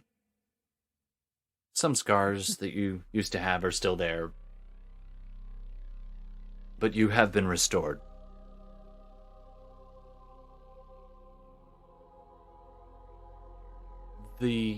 That's 3, right? That was 3, yeah. Okay. So, and I believe commune 5 or 3? I always get those confused. Anybody want to look for me? I could, yeah. All right. Regardless, we can come back if we need to. Oh, wait. Wait, I forgot. I do. I did forget. 3. I thought it was 3. Okay. So the whitened, like, oversaturated forest is beginning to fade back into shadow. And you are, within moments, back in the pitch black, just barely able to see the shape of Nishida in front of you and the walls around you in dark vision. You are back in the tunnels, and I'm just beneath the crypt. Yeah. I'm just gonna lean up. Like, can I mean, she's like huge. She's tall, way over me. And I'm just gonna kind of try to extend myself to try to go. She is hunched, so she's only about to her face. Yeah, you could get real close, and she's kind of arcing down to speak to you. Almost like a tall parent to a child. And I'm just, yeah. And I'm just gonna, in her ear, whisper, whose name was scratched out of your journal? And what was the mix? Like, I want to know, basically, I found her journal that she wrote. So I want to know what was missing from there. Like, can she tell me that without danger? It was Darmita, right? She gives a small smile. And she blinks. And she presses a finger to your lips for a second. If this works, there will be time. We'll finally have some time. But I can't say now. But you probably know. Okay. All right. Henrietta and Fenris, can I get you to do either perception or investigation? It's your choice. I'm assuming you're still looking around. We could take it we're heading to the next room, but the question is, like, how long did that all take, right? We might be synced up at this point. I don't know. It was a sidestep to an alternate communal dimension where devil nor beast may interfere. You definitely have time to move around somewhere if you want to go. I mean, I think we're going to go west, right? And then we're going to... Mm-hmm. I'm going to keep looking, right, for the next spot. So the next room, although its shape is different, it's still got those same funerary urns, although at a glance, you can only see 2 ghosts remaining, whereas originally there were more urns, so you get the impression that some of these have been released, at least to the other room. Yeah. Right. So I got did the same thing as last, where I, like, it's probably this scene of, like, Henrietta walking in and Fenris is following, and then as soon as she, like, crosses the threshold, she starts to, like, go down to a knee, and he's like, what do you... Every time he kind of squeezes past. Yeah. Absolutely. Just like, okay, just shake my head a little bit and look around. And again, if you don't disturb the urns, the 2 ghosts in the room will not attack. You get a look around, and there is on the opposite side of the room, a little bit kitty corner, but there's another exit from the way you came in. There's only the 2 visible rooms. Henrietta, you do still get a sense that due west is that pulse. Great. And anything exceptional in the room, or did you want to roll a perception? Not particularly. It's very similar to the other ones, urns and weapons, and this one's even it's weapons. It's not like a fancy. No, nothing too fancy. Okay. If you need a weapon, you could probably Let's take keep one. going then. All right. We can pass through. No, we're not touching anything. Come on.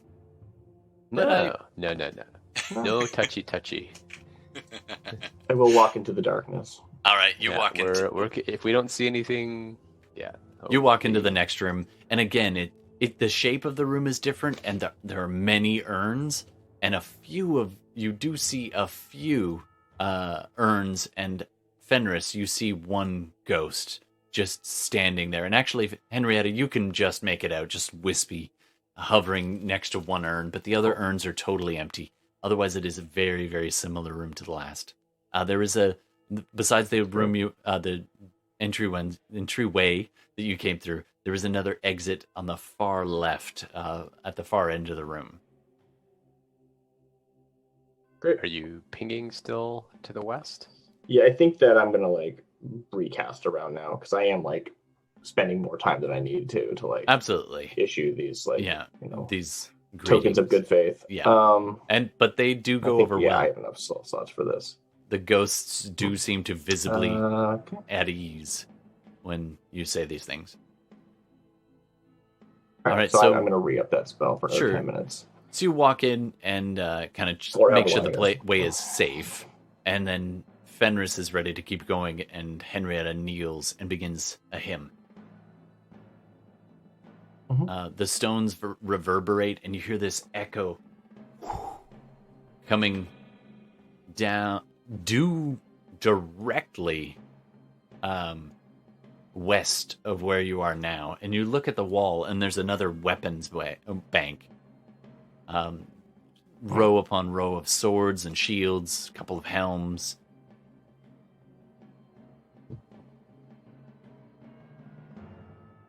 There is the exit at the end of the room, or there's the weapon bank directly here. Yeah, I think I'll mention it's like we might just be able to go through that passage, but I'm a little suspicious that there might be a passage behind these weapons. How much longer do you think Darmita will be? Don't know, but I think let's keep going for now. So when I look at the weapons rack, do I see that there might be a space open between them, or? Do an investigation check for me. Okay. 11. It's hard to tell. I mean, this looks just like the other weapon racks. Maybe I'm not going to go through it. Maybe if you move them. Yeah, not interested. Might as well check the other passage first. Yeah, I'd rather. If we don't find anything, we can double back. Yeah, exactly. Sure. Whoa. That went dark, didn't it? Yep. It's the opposite of what you meant. Step into darkness. All right. Okay, we got some more of these like little, Yeah, this alcove. This is a hallway with slightly different rank of burial ground. It's called Knight's Caskets. When you approach this area, you see recesses in the walls which hold iron burial caskets.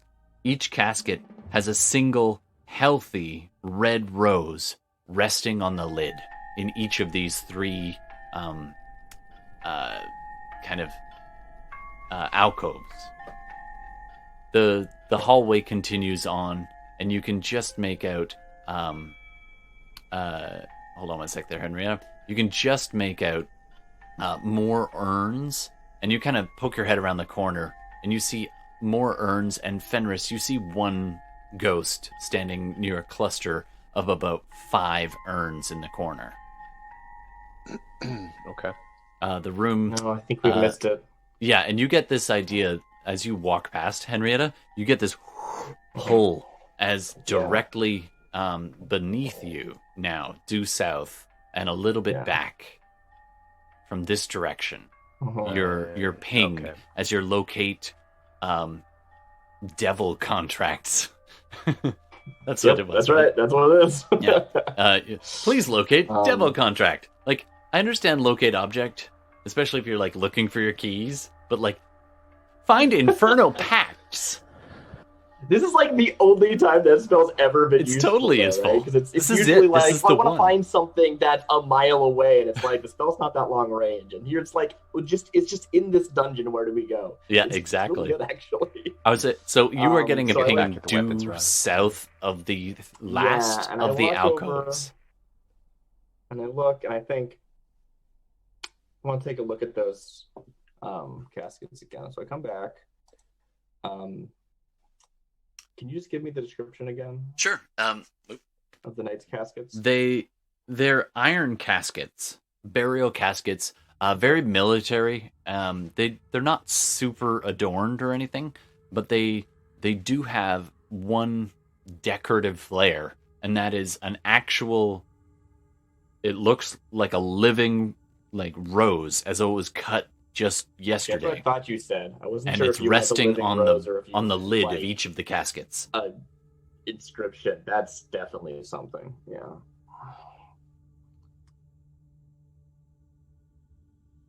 Let's check the weapons rack first. Yeah, you do that while I do this one. Sure. Okay.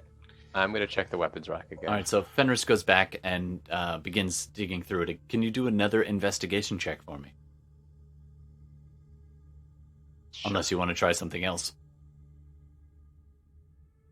I'll investigate first, but then I'll use my kind of...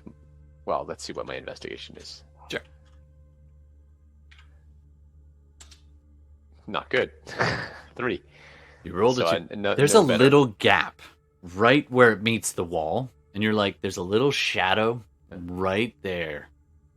If you could move this whole thing or empty it, maybe there's a secret pressure plate. The weapons are in the way, though. Yeah. Okay.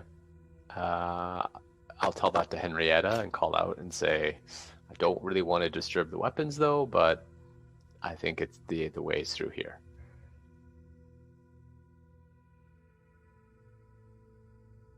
All right. If you find how to, please, but there's no reason why these roses would be fresh.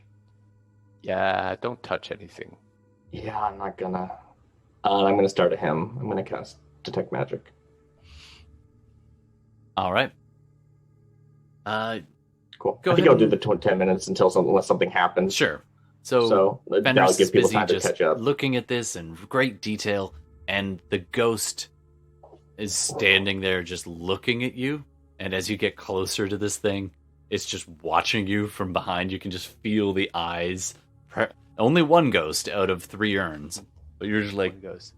I'm going to talk to him. sure. I'm going to say, hey there. He seems a little surprised that you can see him.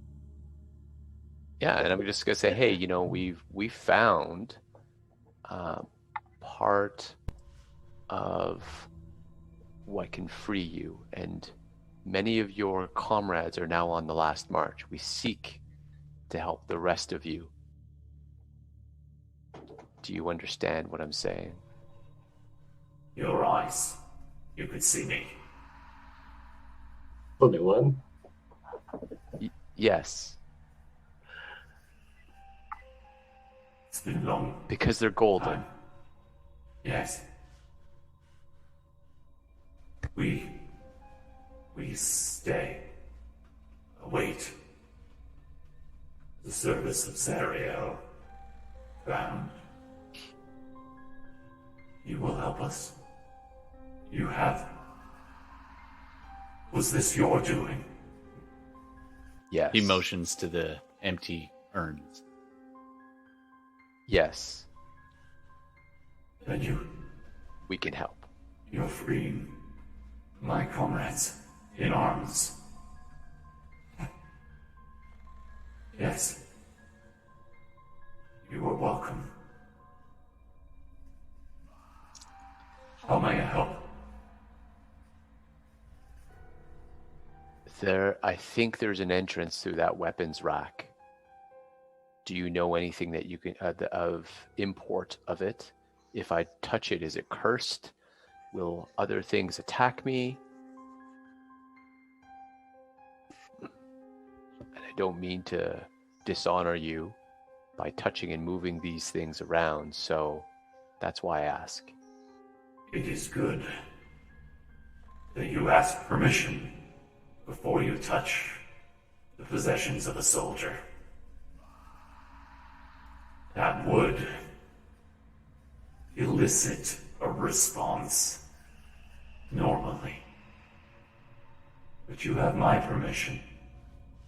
If you wish, you seek what we could not find. We have searched and searched. We cannot see that which binds us here. A hollow stone epitaph. But we seek the bindings. And we have failed. May you succeed where we have failed.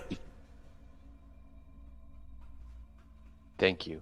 And I'm going to then turn to the weapons rack and, with his permission, start seeing how I can find the secret entrance. All right, So you go digging through for quite a while and like placing the things beside, and after a while you start to get a little more desperate. Carefully, Like you're poking at the back and you're prying at the boards, and at one point you look at him and he's just standing there like, and he kind of does this motion like,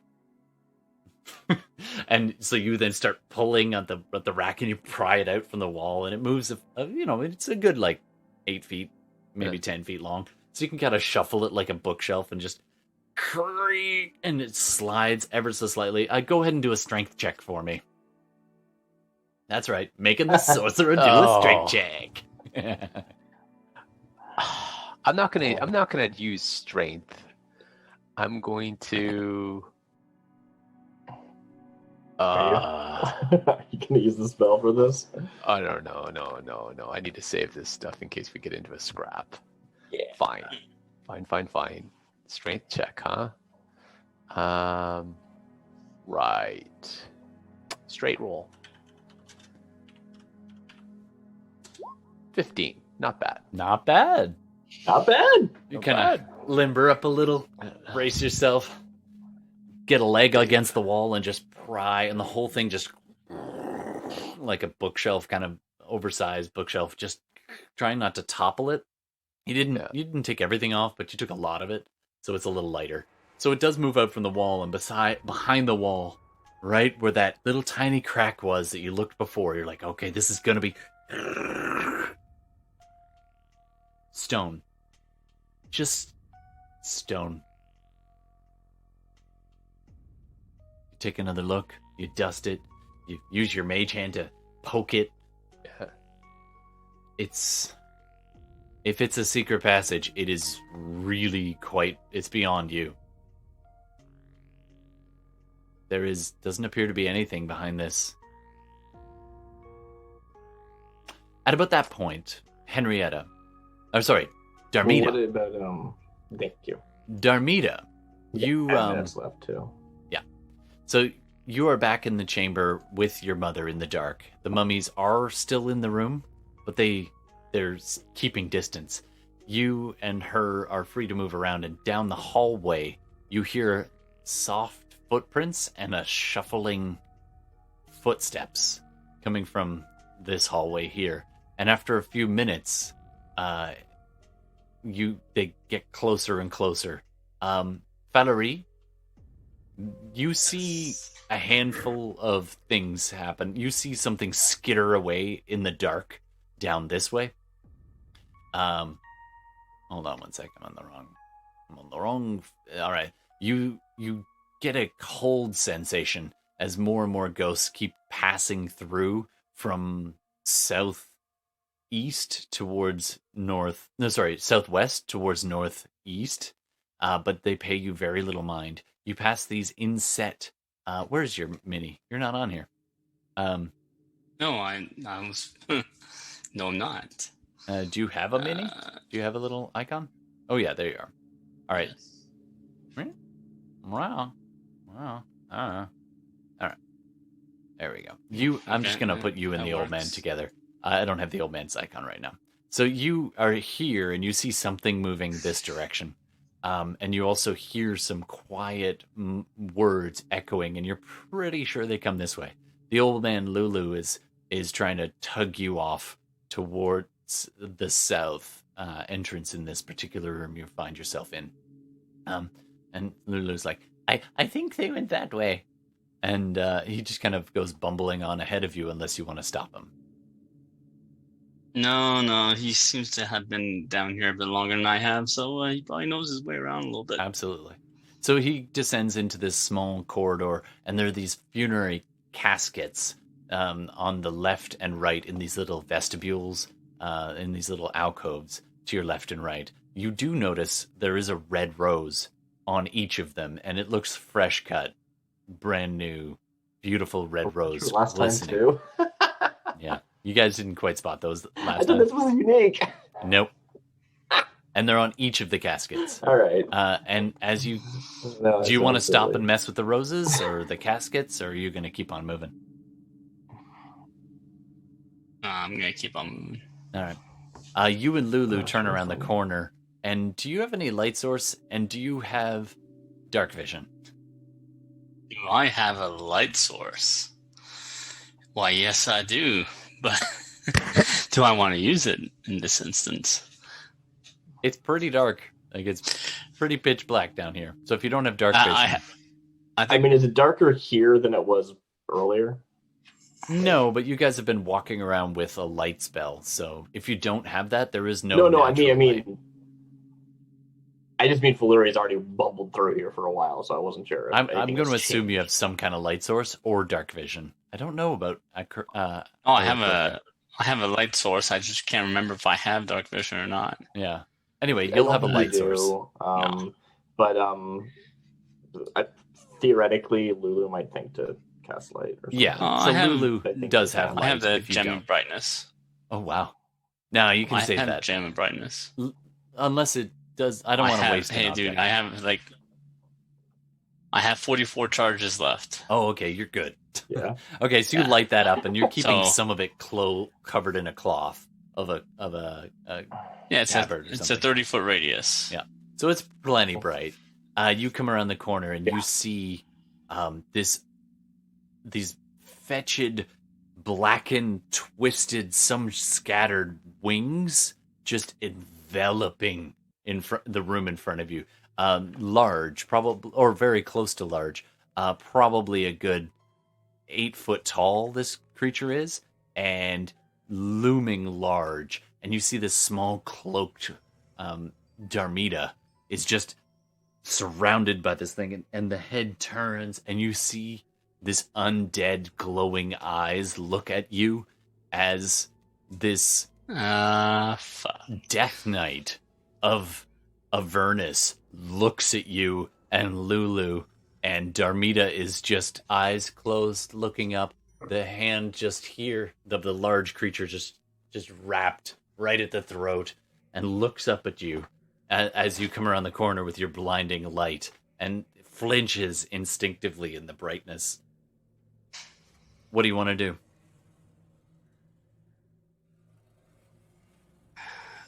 Says, so what's happening here? And I am of the shadows. Darmita With the bright is light. being choked out by an undead death knight from the hell. This is what it looks like. It is always amazing the amount of time between seeing an enemy and firing an arrow, or whatever the attack is, when you don't know. It's so hard to do. At a glance, you can see Darmita is still standing. She looks like she's still alive. But her eyes are closed, head is somewhat up, and this very large hand, a little, like probably twice, not quite twice as big as a regular hand, has just been pressing on her like this. Choked out. Giggity. Oh dear. Hey, open. Oh, dear God. Luri, were you present in the dream when we saw Nishida, or were you in your own dream at that point? Because I remember there was a little bit of divergence in the dream world. Because you might recognize her, I'm not sure. No, I think I was present in that dream. 'Cause I don't think I had my own dream Yeah, that time. I think Falurie You was would have with us. seen her before she was an undead death knight. So Yeah. Tell you still what. reason to be worried about, but how just about want to make this? sure that's clear. Why don't you roll an int check? Just straight up intelligence. See if you can, Not or insight? wisdom, Oh. whichever one. I'll let you pick. intelligence for recall, Let's go with wisdom. or wisdom to be like perceptive. It's not quite perception. We'll go though, with it's like wisdom. recall. Okay. And, Different, 21. Nice. All right, you're just like, and then you recognize her. You're like, that Death Knight looks like Nishida. And you remember Nishida from the dream. The one who brandished the sword and drove it flew it away with Lulu. You only saw her briefly. But you're pretty sure she doesn't look like she used to. What do you want to do? So she doesn't have it going on. Debatable. Wow. She's you changed. definitely in a goth mode. Let me just put it that way. Which that can be awesome, but you know.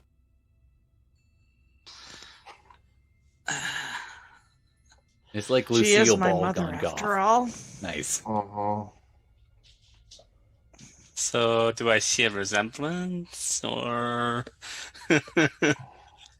You've been pausing long Yes. enough, and at this point, Darmita opens her eyes, seeing the light, and looks over at you, kind of, oh god, fading into view from her invisibility dropping, and Darmita looks up at you, and Lulu goes, "Oh, good, Darmita, oh." And I will call him toward us. Come, He Lulu. seems very hesitant at first, not sure if this is a friendly Yes. creature. I might get him killed. Who knows? I mean, I think we cut the scene there, right? It is 12 o'clock. It is 12 o'clock, my guy is and that is a Sorry, hard it's- 12. seriously hard regretting having left the Black Dragon? All right. Just in case we forget later, what Nishida mentioned to Darmita before, just before Falurie arrived, is well, no, we'll do that later. That would kind of cheapen it. There is some. I just want to remind you as a GM, because I don't give out enough treasure. There are some items that were thrown out of that urn and are littered on the floor that might be useful. Just remember that for next time. And otherwise, I think we'll cut it there. As you're looking behind a bookshelf, Fenris, Darmita, you've reunited with your mom, and Falurie, you're back underground, Confused as heck. confused, and Lulu's there, and Henrietta, you are just kneeling and praying and casting detect magic on a bunch of roses. And that, Which apparently were earlier, and I just didn't even realize. So it's like I wasn't looking for secret passages then. I think I mentioned it. All right, I think that's it for You tonight. probably did. Thanks very much, everybody, for joining me today. That was a lot of fun playing. And Yofin it was good. said. Episode name, Dragons to the left of me, Dark Spirits to the right, here I am getting throttled by you. that's amazing. Thank you so much, Nice, Yofen. That is nice. awesome. Absolutely. I was going to ask for an episode name, but you beat me to And it. now, that song is now in my mind. Absolutely. I've got an earworm now. Thank you, All right. Yaofin. Well, we are all our I jokers. still have sea shanties in my hand.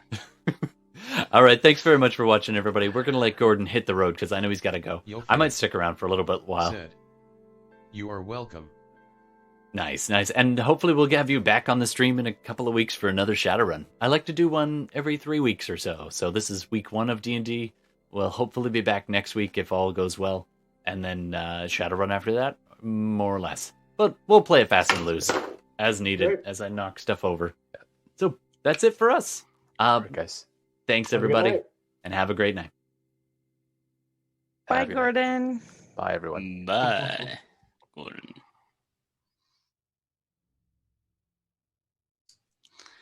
You've been listening to SideQuest Live. thanks so much for tuning in. We try to record all of our games as much as possible, whether that's Dungeons & Dragons or Shadowrun or another tabletop role-playing game. Just a quick side note about all the licenses and copyrights involved. Our music is all Creative Commons attribution music on our live stream video feed or YouTube replay or Twitch VOD. We always attribute each individual artist, so be sure to check out those individual artist attributions.